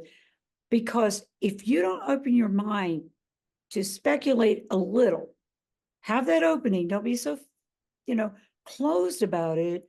If one doesn't open one's mind, this is the way the world is. That's a little dogmatic. It's like maybe the way someone who's extremely religious might look Right. at something, right? They're dogmatic about it. This is the way it is. God created the earth in, what is it, 6 days, 6 nights, 7 nights, 6 days, whatever. And this is the way it is. And, Well, whatever. let me But tell you what the difference you is. have to open that window for speculation a little to learn anything new. Right. And let me explain what I mean by what I said and the difference between what you said and what I'm saying. I'm not saying that what I know are these the facts and I'm closed to everything else. What I'm saying is this is the range of facts that I understand at this point, and I'm going to treat it all as real. The other stuff, I treat it as if it's not real, but I remain open to discovering facts. So if someone says, so I don't believe in unicorns. I don't believe in unicorns because I haven't had sufficient evidence to tell me that unicorns exist. But tomorrow I may see in the front page of all those papers that they finally discovered a unicorn, and they'll show a picture of it and a guy with showing how he found it and all this stuff. Well, then I would say, yes, unicorns exist. We've discovered them. So I'm not closed-minded, and I don't think people should be closed-minded to say, these are the facts and that's it. I don't want to hear anything else. No. What I know, I consider facts, but I realize that I don't know everything. In fact, I don't know 1/1,000,000th of the truth out there in the universe. And so there are a lot of facts I don't know. So as I learn more facts, I expand my knowledge base and expand the set of things I believe to be true. And I might even find that some of the things I believe are not true upon new evidence. You see? Yeah. Yeah. I mean, it's good to hear that you're open. Yeah. But I would agree with Whitehead, though, that thinking in terms of these logical fallacies, one of them, his primary peeve, is misplaced concreteness. Oh, this is a fact. This is a fact. How many facts have we, thought we knew that turned out to be erroneous? Right. Think There's know. only 3 or 4 facts that are facts. Everything else is subject to change. Yeah. One All right. fact is I exist. I know that because if I think, do I exist? Well, whatever had that thought, that's what I'm calling me. So I know I exist. Yeah. That's number one. Fact number 2 is I know I'm experiencing things. I don't know if they're externally generated or internally generated, but I know I'm experiencing things. There's no doubt about it, right? Third fact is some of my experiences I like, and some of the experiences I don't like. That's a fact. Beyond that, I mean, there might be some logical things or some other things like A equals B, then B equals A, or some stuff like that. But beyond those handful of things, nothing's a fact. Nothing's a fact. I could be in like the Matrix, the movie. I could be in a cocoon and people are just feeding stuff into my head that's all artificial. I Yeah. can't prove that that's wrong, So Right. what you're describing is that the entire existentialist, movement or tradition in modern philosophy, that essence, uh, existence precedes essence, and what you know is existence, Yeah. and everything else is an essence that comes after, like what you just describing, a fact of existence, and that everything that you know that beyond your existence is pure speculation.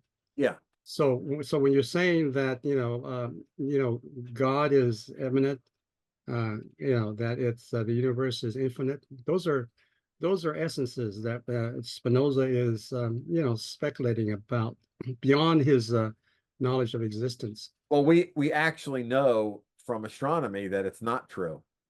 We know that the universe has a size. It's enormous, but it's growing, right? Yeah, but doesn't mean it's infinite though. It doesn't mean that that's proof that it's infinite. Say that again? It doesn't mean that that's a proof that it's infinite. It doesn't. Oh, it actually proves it's not infinite. It's not infinite. Yeah. I mean, It's not infinite. That the no, uni- no, it's there's no proof that the universe is infinite. Is there? there's a proof that it's not infinite. That it's not infinite. Yes. Oh, okay. So that means that it's finite. Right. See, Spinoza had a different view of the universe. And the way he proved that the universe was infinite was because he said that if the universe is not infinite, then it had to be limited by something else. And there's nothing else. And if something else was of the same attribute, like another physical thing, then it would just really be more physical things. So instead of the inside being the universe, it'd be the whole thing that's the universe. So it had to go, nothing could be stopping it. Because if something stopped it, it'd have to be limited by something. So, but he had a very his view of, the universe or whatever was of his time. Yeah. So that's why Spinoza said everything that's possible is true. And the reason he said that, that kind of logic just leads to infinite regress. But doesn't mean that the ultimate conclusion is infinity, right? well, I think his thing made sense in his world, but I don't think that the truth that we discovered about the universe materially affects Spinoza's views. Mhm. Because he's more of an ethicist, not a Right. not a cosmologist, or whatever. Well, the Einstein, didn't Einstein turn his philosophy into a cosmology? I mean, the block universe, isn't that a cosmology? Yeah, I don't know, because the idea of the block universe, I think, may have come later, but Spinoza was a strict. Well, I guess Einstein must have agreed with it because he was a Spinozist, and I presume he knew Spinoza fairly well. So he would have understood the idea of block universe, which is natura naturans. But he's famous for quoting ideas about Spinoza that are true. Right. So is the block universe finite or infinite? Well, according to modern physics, it's finite. Does not go on forever. Okay. Yeah. So that would be in contradiction to Spinoza, right? Well, the idea that Spinoza didn't understand is that space creates time. That there is no, if you say, well, what's outside? Nothing. But then there must be limited by something. No, there is literally nothing there. You know what I mean? There's no space, there's no time, there's no energy, there's no anything, So it's not really even space doesn't exist because the energy of the universe creates the space and it's growing. So when you get into today's modern physics, it is a finite size, but it's not limited by anything, which is a kind of concepts that were so foreign to Spinoza. It was unimaginable to him, But again, I feel confident that these modern ideas of the cosmos are largely irrelevant to Spinoza's views and his conclusions, stuff like that. It does affect a couple of things, but they're pretty minor. Yeah. So Yeah, and it seems can I reasonable. just ask Yeah, a go ahead. question? Thank you. How does it, of course, there's no freedom. It's totally deterministic. Right. I don't know, a lot of philosophers will at least presuppose freedom, based on the fact that it's practical, that one might need it to get up and get through the day and be motivated and have goals and hope and some type of meaning. So how does a Spinozan reconcile the fact that everything you do is determined. Well, when you read my paper, it'll probably explain it because that's exactly what we talked about today. Okay. All right, so you don't want to tell me then. Okay, I'll read it. Read it. Fair enough. Basically, there's two views of everything. One's the natura naturans view, which is this block thing that's going on. Then you have natura naturata, which is a sequence of causes and effects, right? It's a chain of causes and effects that is ultimately solid and unchanging. So in other words, every effect comes from a specific cause. Nothing's like, it's not like magic. But all of this is time. If you look at eternity in natura naturans, you're talking about everything as one solid thing. So there's not really a time element there. And if you talk about natura naturata, you're talking about a sequence of things that happen in time, before and after. And this is infinitely large, right? Now, if someone commits a crime, let's say they commit some sort of crime and they start arguing about their upbringing and all the things that happened in their life, and they say that explains why they did this crime. The problem with that view is that 100% of the crimes can be explained that way. You see what I'm saying? No one's ever guilty because, of course, it came from all the prior causes. There's no doubt about that. So Spinoza is talking about a moment in time. So he's not thinking about all the prior events. It's kind of like you and I are having this discussion, and I'm not really concerned with all your whole background and your whole life and all the things that cause you to be what you are. I'm interested in what ideas you have at this moment, what kind of person you are at this moment. You see what I'm saying? So it's a small slice of time. It's now. And so he's not taking all of the things. And then within that narrow range of now, there's things that drive you. And these things that drive you are called emotions. That's what we're driven by, right? And emotions are caused by a combination of two things: internal forces and external forces. An internal force would be like, hey, I want to become a painter. I'm going to take this class or whatever, right? That's an internal force. An external force is, let's say, there's an earthquake and you're being thrown around and stuff, and you're not really in control of your movement at that moment. That's an external force, an external force. So, so within those extreme examples, there's a lot of small examples, because what he has is adequate cause and inadequate cause. So internal things are adequate causes, and things that involve external forces are you're not the adequate cause, you're the inadequate cause. So those are subjective or they're passive emotions. You see?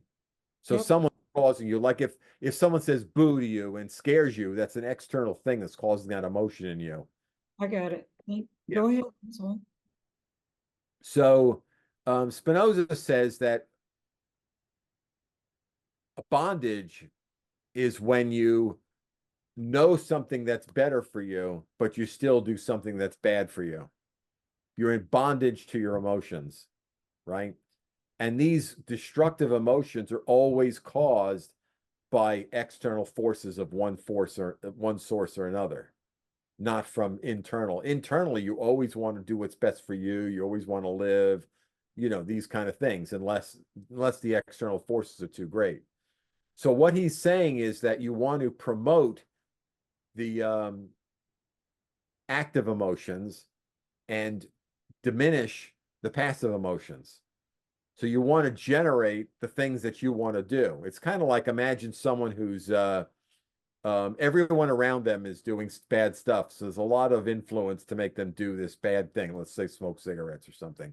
And one person says internally, they're not going to do that. It's not healthy for them. They know that, and they're not going to do it. They know it's addictive and all this other stuff. And so they're driven internally, and they don't let the external thing control them. You see? So that's one of the main ideas behind what you're in bondage to. You're in bondage to your emotions. And so another important point is that you can't will away your emotions. That's impossible. You can't say, I'm going to do the right thing and that's it. No, you can only generate a stronger emotion. A stronger emotion can overcome a weaker emotion. And the example that I gave, I don't know if you were here then, is that my mother smoked for 60 years and she couldn't stop. And then she came up with whatever that lung disease is. And then she stopped like in a day. So it was an emotion, the fear of death, that made her stop. No amount of willpower could do it. You see? So is that a adequate idea in stronger emotion? Yes, yes. So what Spinoza wants you to do is generate more adequate ideas. Let me give you an example. Let's say someone at work does something that really upsets you. And every time they do it, it upsets you. And they're not physically hurting you or anything. It's just some kind of behavior that it's upsetting to you, right? And you think about it and you try to generate an active emotion. You try to think yourself through and say, what they're doing through your understanding of cause and effect and the way people are and your wisdom, you say, there's nothing I can do to control these people and they're going to do these things. There's nothing I can do about it. They're really not hurting me directly. I shouldn't get upset. I shouldn't, raise my blood pressure or I shouldn't worry about it. And so after a few days of having this experience, one day all of a sudden you're strong enough to that one moment to say, I really want to take control of the situation, and you're pushing yourself to, not get upset at them and just ignore them and that kind of thing. Well, at the end of the day, you'll look back and say, wow, I really did a good thing. I feel good about myself. I'm positive. It's the same thing like a person dieting and they diet all day and eat the right things. They feel good about themselves. It generates a positive emotion, you see? And so you've self-generated this positive emotion and you use that positive emotion, your ability to overcome these problems, to overcome more problems. So the next time they do whatever it is that annoys you, you're less subject to it because now you're stronger. You have a stronger emotion of pride in yourself to the fact that you were able to do the right thing for a change, and not get upset at whatever their behavior was, you see? Okay, so I have a follow-up question on that topic. Let's say it's not, it's an emotion like, and there are so many emotions, but it's an emotion like a softer emotion, a more passive emotion like sadness. Would you go to what stronger emotion like anger or, I mean, you can't just say will. I mean, it sounds like he's coming from will. You have to get your will revved up through some kind of dialectical internal opposition to that negative emotion, right? What gives you that ability to self-generate that is knowledge. So for example, if you want to learn how to play the piano, you read a book and you study and all this other stuff. So what we're doing when we read Spinoza is we're learning about life and learning the truth about things.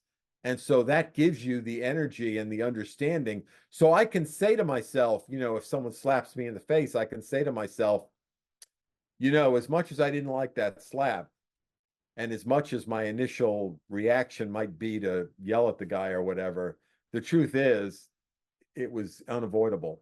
It was in the eternal chain of causes and effects. Can't defend myself or I can't, avoid it or whatever, but it does mean I wouldn't get angry at the person because it wasn't really a free act. There are no free acts.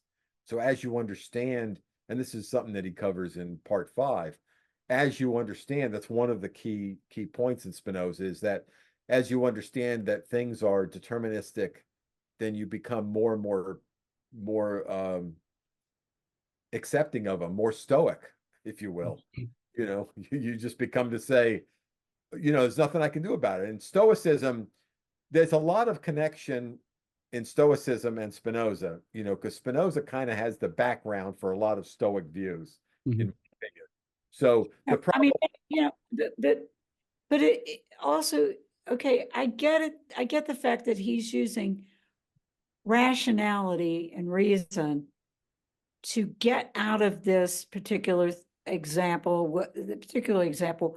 Let's say you've lost a loved one or a failed marriage, you're in deep grief, it's ongoing, and it seems a bit superficial just to say, well, internally, I realize, it's all determined anyway. This is the way it should have happened. I should have lost my spouse or my, oh, heaven forbid, your child or something horrible like that. But, I'll just use reason and rationality and realize that, that's the way things were supposed to be because everything is fixed in the universe. Everything is determined. It doesn't ring true to me. Well, let me give you, let me say a couple of things about that. First of all, you said the way it should be, and there's nothing that should be anything. It's the way it is. It's the way it is. Okay. But still, It's kind of like, let's say your dog, you've had this dog for 15 years and one day he dies, right, of old age or whatever. And it doesn't make sense for you to sit and moon over it for the next month. It's a fact of life that that's the end of his life. You did all you could. You love the experiences you've had with your dog all this time, but it's not helpful for you to, lose your job because you can't go to work for a month. You know what I'm saying? So you understand that this is the cycle of life. You miss the dog. You wish you had the dog. You love the dog very much, but it's a fact that he is no longer with you and you have to move on. You have to go back to work and you have to continue and function in society. So by having this knowledge, the knowledge of because some people, when a spouse or a dog or something dies, they're devastated beyond, they can't recover from it, right? Because they get too depressed and stuff like that. But with knowledge and understanding of real life involves these things, we're all going to die at some point. You become more stoic about it, and that's kind of the word of the day is stoic. You become more understanding of it. It doesn't mean you like it, doesn't mean you want it to be that way, but it does mean that that's a fact. If you have an elderly parent who's real old and they're going to pass away, you treat them as kindly as you can, the way they treated you when you were younger, and you try to help them as much as possible to survive longer and to be in comfort as much as possible. But they're gonna die, and when they do, there's nothing you can do. You have to just move on. so yeah, a couple things, like I get it, but you don't want to belabor it, right? However, grief seems to have, a time period. It's different for everyone, and it depends on the nature of the relationship and the longevity of the relationship and so forth. But it seems to have its season, and depending on those variables. And I would not simply want to go to work the next day. I mean, I wouldn't judge anybody that did. In fact, I know a lady that lost a son, in a horrible accident. What she did, she took a few days off, but I mean, we all thought she wouldn't be back to work for months, and she came back because it simply kept her mind off of it, and kept her in a routine and kept her moving.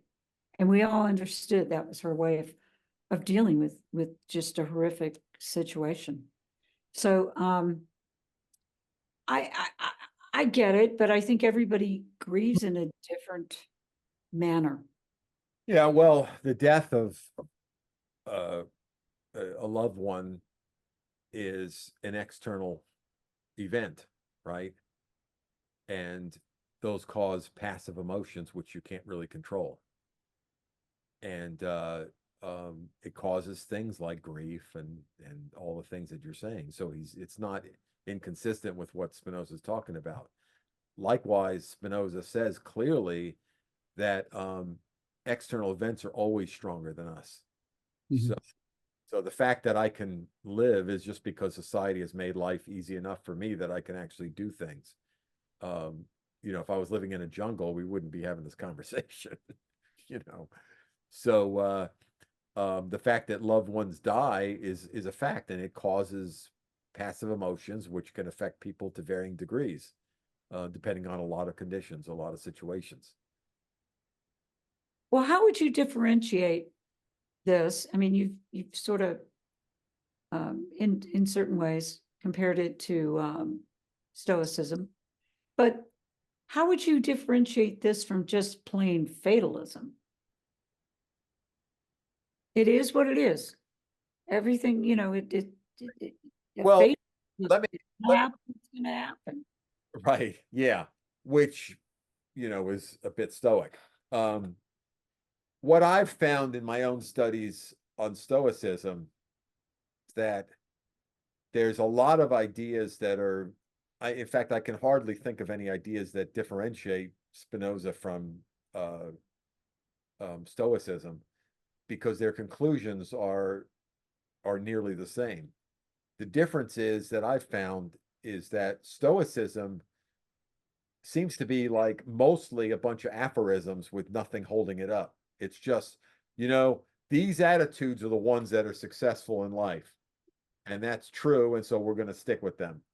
As opposed to Spinoza, which instead of having a bunch of aphorisms or a bunch of ideals or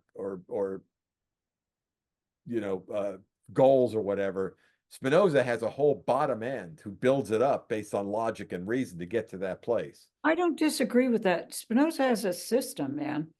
Yeah. I agree. And I know the Stoics, so yeah.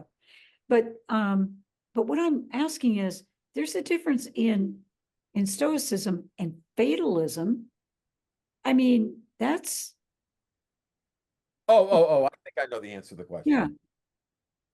Fatalism is, yeah, there's a huge difference between what Spinoza says and fatalism.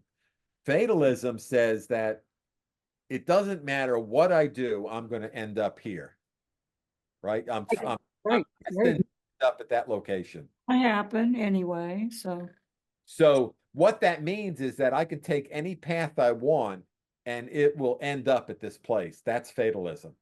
Spinoza doesn't believe in that at all. What Spinoza says is that the entire path is determined. So it's not like I could have taken a different path and ended up at the same place, because I could not have taken a different path.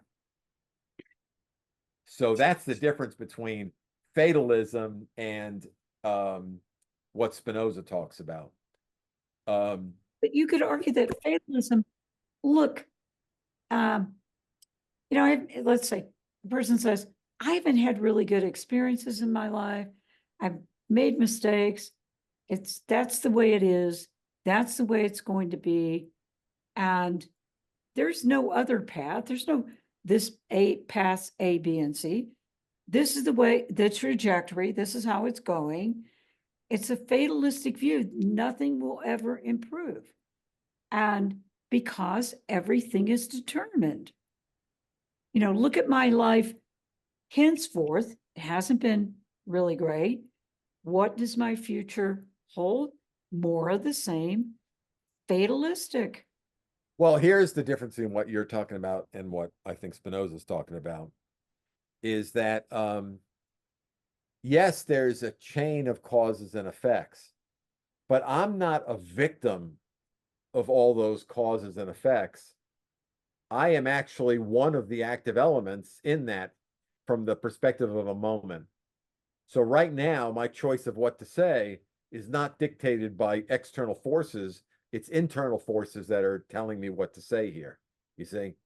So your future from a natura naturata perspective is a combination of the prior causes, the new causes, and what choices you make, right? Which are the internal positive things that you make.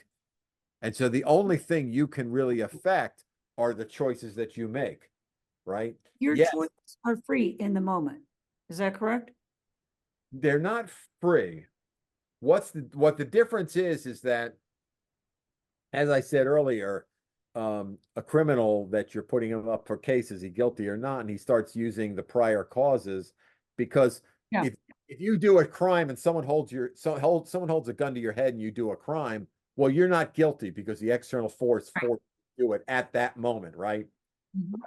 But if you start to argue that it's the prior causes, the way I was brought up when I was 10 years old and that thing, well, that's always the reason why you are what you are, right?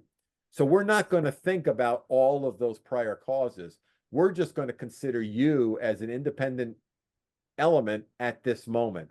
We're only going to think about now, you see? And so now I treat Ella as a sum total of all her prior causes, but I'm not concerned with all those. I'm just concerned with who Ella is at the moment. You So see? there's an assumption that there's a free will there, right? That is, imposed upon you by society, that you're making choices when you commit a crime, and that choice is, is what subjects you to the responsibility, uh, and you deserve to be punished for that. And so you can't, um, you give excuses that you didn't have a choice, right? So Right. it's assumed that you do have a choice, but Spinoza is saying that somehow you were necessarily determined to do what you did. Yeah, because 100% of your decisions and choices and movements and goals and everything is dependent on prior causes. But let me give you an example that I think explains the whole thing. You buy a car. A car has no free will. No one would suggest that it does, right? And it's the sum total of all of its prior causes, which means the people, the engineers that built it, and the machinery that built it. And it runs. It takes you to work every day. It takes you out to the movies and whatever, right? It works fine. And then one day it breaks. And so now it's not functioning the way you want it to function. So what do? You take the thing. You don't say, "Oh, well, it is due to all the prior causes, the fact that it just broke." But what you do is you take it to the repair place, and they put more causes into it that fix the engine. They affect it in a way to fix the engine, right? So that it now runs, right? So that's the same thing as jail. When someone does something and they're broken, in other words, they're hurting society, and that's what we don't want to do, we try to put them into some kind of process that's going to correct it. The process we generally use is to punish them and cause pain, emotional pain, so that they not wanting to get put in jail again, they don't do it when they come out. So we're trying to like fix the engine. So they're guilty. You're just as guilty of doing the crime as your car is of braking. Does that make sense? No, because the car is mechanical. No, I got the whole analogy, the metaphor, but I don't think it applies to a human being, because yes, you are as a thinking human being, you are a product of your environment, your culture, your education, or the lack of any of those things. And many of them you had no control over as a child, right? None of them you had any control over as a child. But when you become an adult, regardless of the situation, yes, those choices will go back to all of those factors: your upbringing, your parents, your education, your community, etc., culture, right? But I mean, unless you want to say the courts, you're just saying in the moment when you take the wrong path, I mean, it's really often out of ignorance, not out of choice, because of those limiting situations. But it can be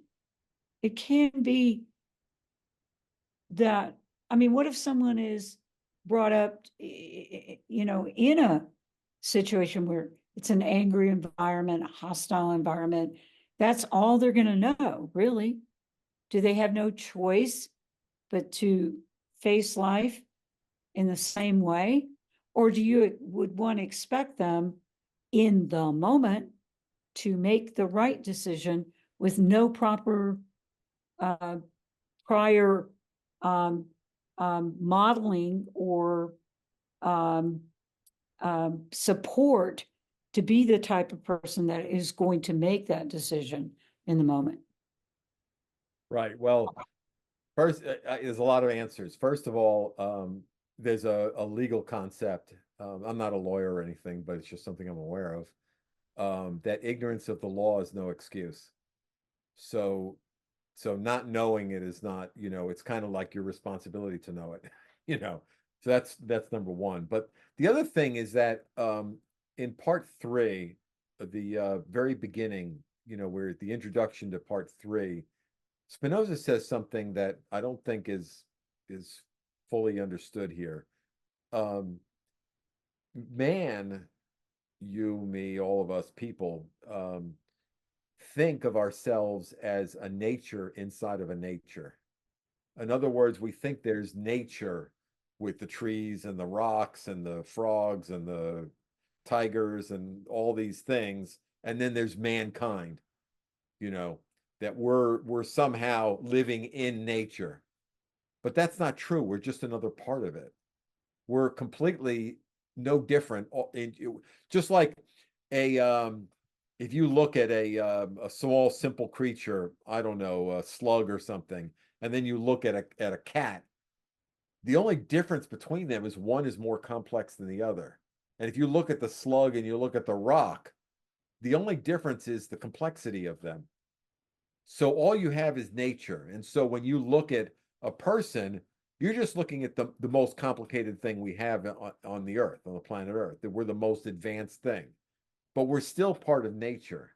So the only difference between us and a rock is complexity. And so my analogy with the car was very apt, because it's not apt if we're something different, but we're not something different. That's the point. We're not mechanical. Yes, we are. Biology is mechanics. It's just a biological machine. That's it. It absolutely is mechanical. I agree with Blake. Yeah, it's very good, very good. That you agree, Jenny, that human beings are like cars, mechanical? Well, if We are, we're organic, yes, we are. I mean, if we are made up of cells and bacteria and blah blah blah blah blah, but it is form of mechanics, not. I mean, the way you Ella, you think what machine is versus what Blake is saying is a machine. It's it it, it it is a machine. I mean, granted, organic we machine. are organic machines, and machines car is made up of maybe inorganic particles or material, but regardless, we are machines. I agree with Blake. I'm sorry. Well, it's okay. You can disagree. I do it all the time, Jenny. Well, No, Whitehead's, no, philosophy is one I of don't see, organism. let me just respond to this, James. I really don't see human beings as being machines, even organic machines. We're not totally pre-programmed, and Neither is my computer. there is an element of creativity. I think it's really materialistic and reductionistic to call a human being, a machine. Well, we want to believe we're more. That's for sure. And a lot of religion and stuff like that comes from that. But as far as we know from Spinoza's time and ever since, there's nothing magical going on. There's no elements outside of the laws of physics going on inside of us. So we like to believe it, but we've never seen it. You know, we have no proof. It's just the proof that that we are more than a machine is the exact same proof that unicorns exist. Well, I mean, I can cite any number of philosophers who know the laws of physics better than both you and I, who are you know, who have had doctorates in physics, philosophy, Whitehead, Kant. None of them see the world in the way you just described. None of these. Spinoza did, and Einstein did, and that's an argument from authority. And Well, we've gone post Einstein here now. We have quantum mechanics. right. Well, there was around quantum mechanics was around when Einstein was here. When did he die? When the Do you 60s, know? I think, was it the 60s or 50s, something like that? It was after Gödel and what's the other guy that did the subatomic particles? It was actually Einstein that came up with the stuff they're using to come up with all that stuff. Well, I don't know when he died, but Yeah, in the 50s and 60s. he was contemporaries in the 1920s and worked with Whitehead. Okay. And that was in the 1920s. Okay. So he must have, according to you, he should have lasted another 40 years after that, maybe. Oh But- yeah. But Don't you think that Whitehead's view is in terms of you know, he calls his philosophy a philosophy of organism, right? And seems like, you know, as a mathematician and scientist, he has a tendency to see the organism in a very mechanistic, you know, mechanical way.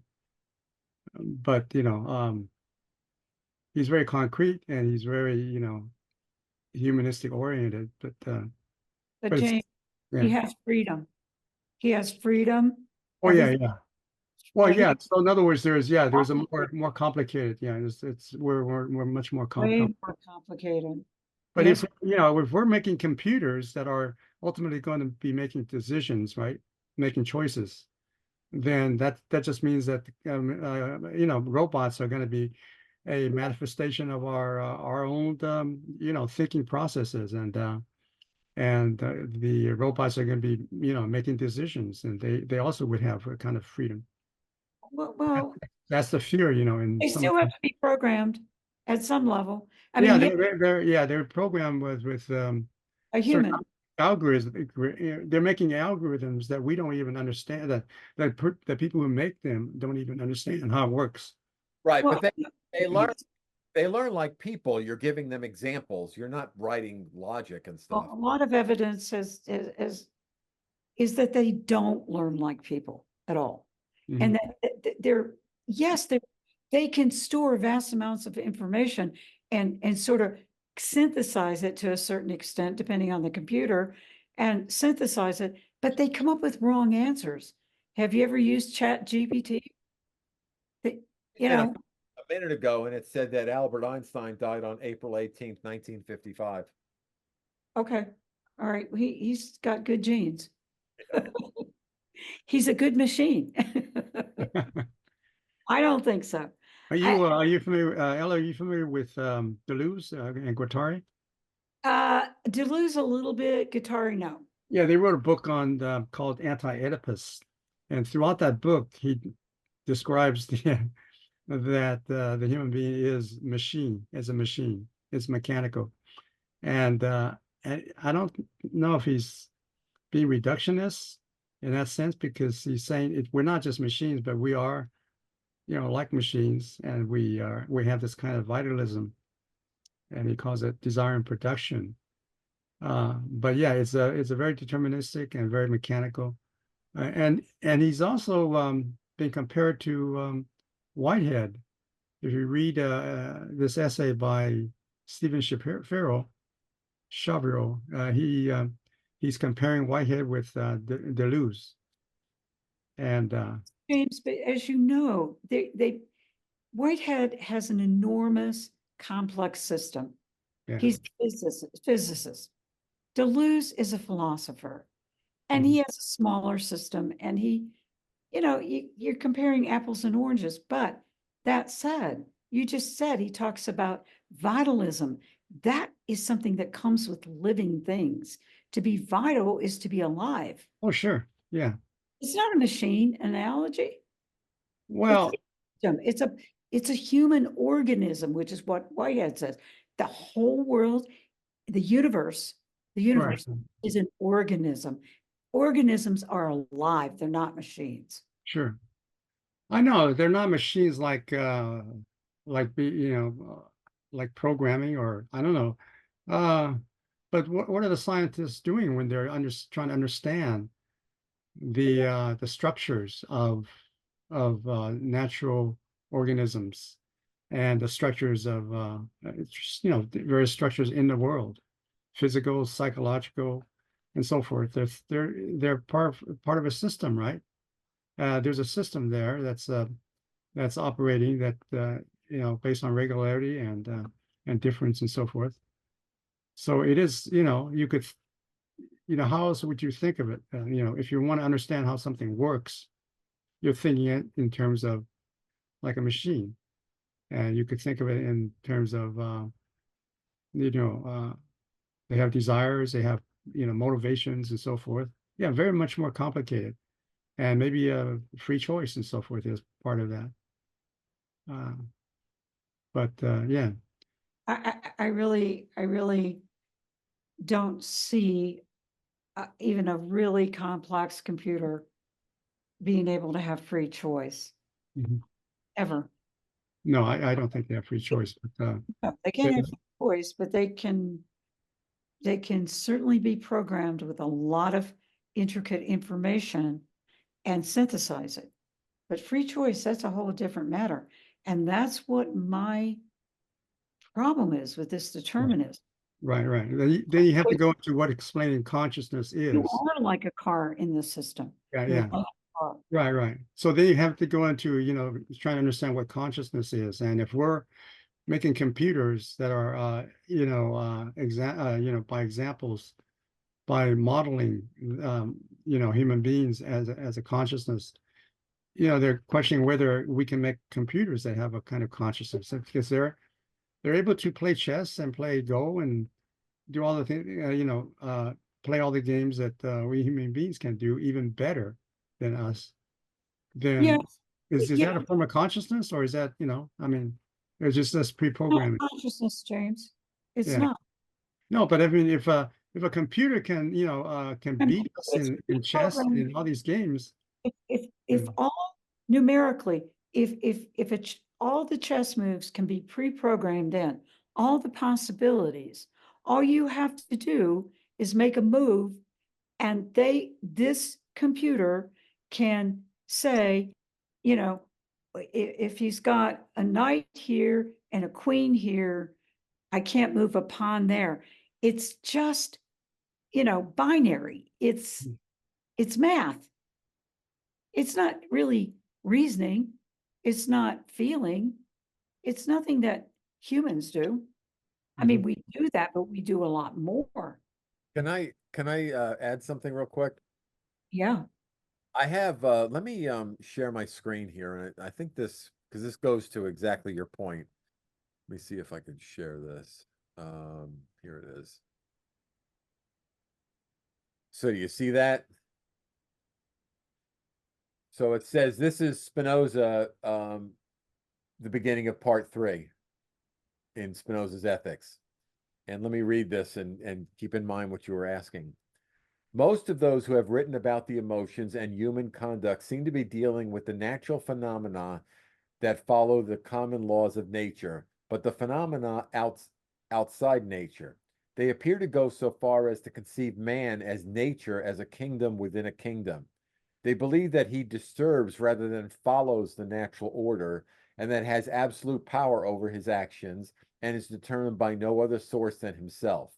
Again, they assign the cause of human weakness and frailty not to the power of nature in general, but to some defect in human nature, which they therefore bemoan, ridicule, despise, and it most frequently the case abused. He who criticizes the weakness of human mind more eloquently or more shrilly is regarded as almost divinely inspired. Yet there have not been lacking outstanding figures who have been written much that is excellent regarding the right conduct of life. Let me see if I can skip ahead to the, yeah, so he keeps on going. Let me see. However, as far as I know, no one has defined the nature and strength of the emotions and the power of the mind in controlling them. I know indeed that the renowned Descartes, though he too believed that the mind had absolute power over its actions, does explain human emotions through their first causes and has also zealously striven to show how the mind can have absolute control over the emotions. But in my opinion, he has shown nothing else but the brilliance of his own genius, as I have demonstrated in due course. So what he's talking about here is that we're not a nature inside of nature. We're not outside of the nature. We don't have some secret power that the rest of nature doesn't have. It's only complexity. Let me see. Second though, complexity matters, right? Yeah, but when you get more and more complex, you still never get to a point where it's magic. Nobody said that. We Well, don't, some Plato said, we don't, we can never know anything. We can never know everything. Nobody's saying that. right. And everything you read in the beginning, especially, I agree with. And I think Whitehead would agree with. I mean, we we are a part of nature. But I'm not arguing, like a Kantian that, oh, mankind is superior to all the other creatures because of our reasoning. Okay. No, that's not what Whitehead does. And that's not where I'm coming from. He is all about nature and being a part of nature, just like Spinoza. I mean, I'm serious. There's a lot of serious parallels here. Yeah. It's just that he has, you know, he has added a lot of really important things Yeah. that were left out. Yeah. I think what Whitehead adds to Spinoza is this idea that we're in a world of change and process. And he turns Spinoza, instead of using the word substance, Whitehead is saying substantial activity emanates, from this, infinite substance. But Whitehead doesn't use the word substance. And the process of synthesizing this substantial activity with the other attributes and modes and so forth. But he's talking about how we have concrete experiences, and his philosophy is derived from explaining what these concrete experiences are within this process of Of substantial becoming, activity. Yeah. yeah, yeah. I mean, well, yeah. I mean, we can't go into the whole philosophy. It's very different. Well, I need to go, but it's been so interesting. What a wonderful discussion we've had. So I hope we can do this again next week. Thank you so much, Blake. Yeah. Thanks, Jenny. Thank I gotta you go to through. everyone. Ella, when we did you get any notice about our meeting next week on Whitehead? Ella? I didn't. No, what did you get something? No, I haven't. So I just wondered. No, you know what, Jack posts it, like, I bet he's going to post it tomorrow. Oh, you It's think? usually, his pattern is 2 days prior to Tuesday. So Oh, I'm thinking tomorrow. It could be on there now, for all I know. that could be, yeah. We Yeah, lost Blake. We lost Blake. no, Blake's there. We might think about Blake, don't go away. I haven't. I had to record something on my phone. Oh, okay, sorry. I thought we got too Whiteheadian on you for a moment there. No, not at all. When did you come to the meeting?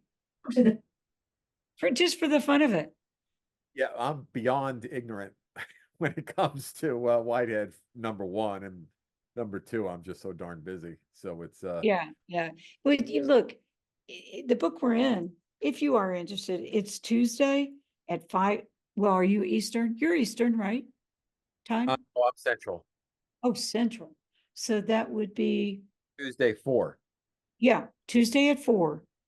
And it's every 2 weeks. And we're at the last chapter of Science and the Modern World by Alfred North Whitehead. It's on, you can find it. You know where to find it. Science and the Modern World. And if you get a chance to read ahead of time, we're on the last chapter, which is called, it's chapter 13, Requisites for Social Progress. Now, that's the one we're going to start, but the one before is the most interesting. It's the one on God. We already did it, but if you get a chance to read ahead, right? It's chapter 11. And Yeah. you don't have to know a lot. I mean, more than enough to hop in there right now. But if you have the interest, you might not. So I'm just saying, you're welcome if you come. I'm not the host, but I do invite people. And James, I don't know if you know, I try to get more people. We have a small group. Maybe I try to talk, Luis, James? You guys know Luis? Luis or James is gone, I think. Okay, I'm talking to myself then if James is James, he's gone. Hi, Blake. Anyway, I'm sitting here talking to myself.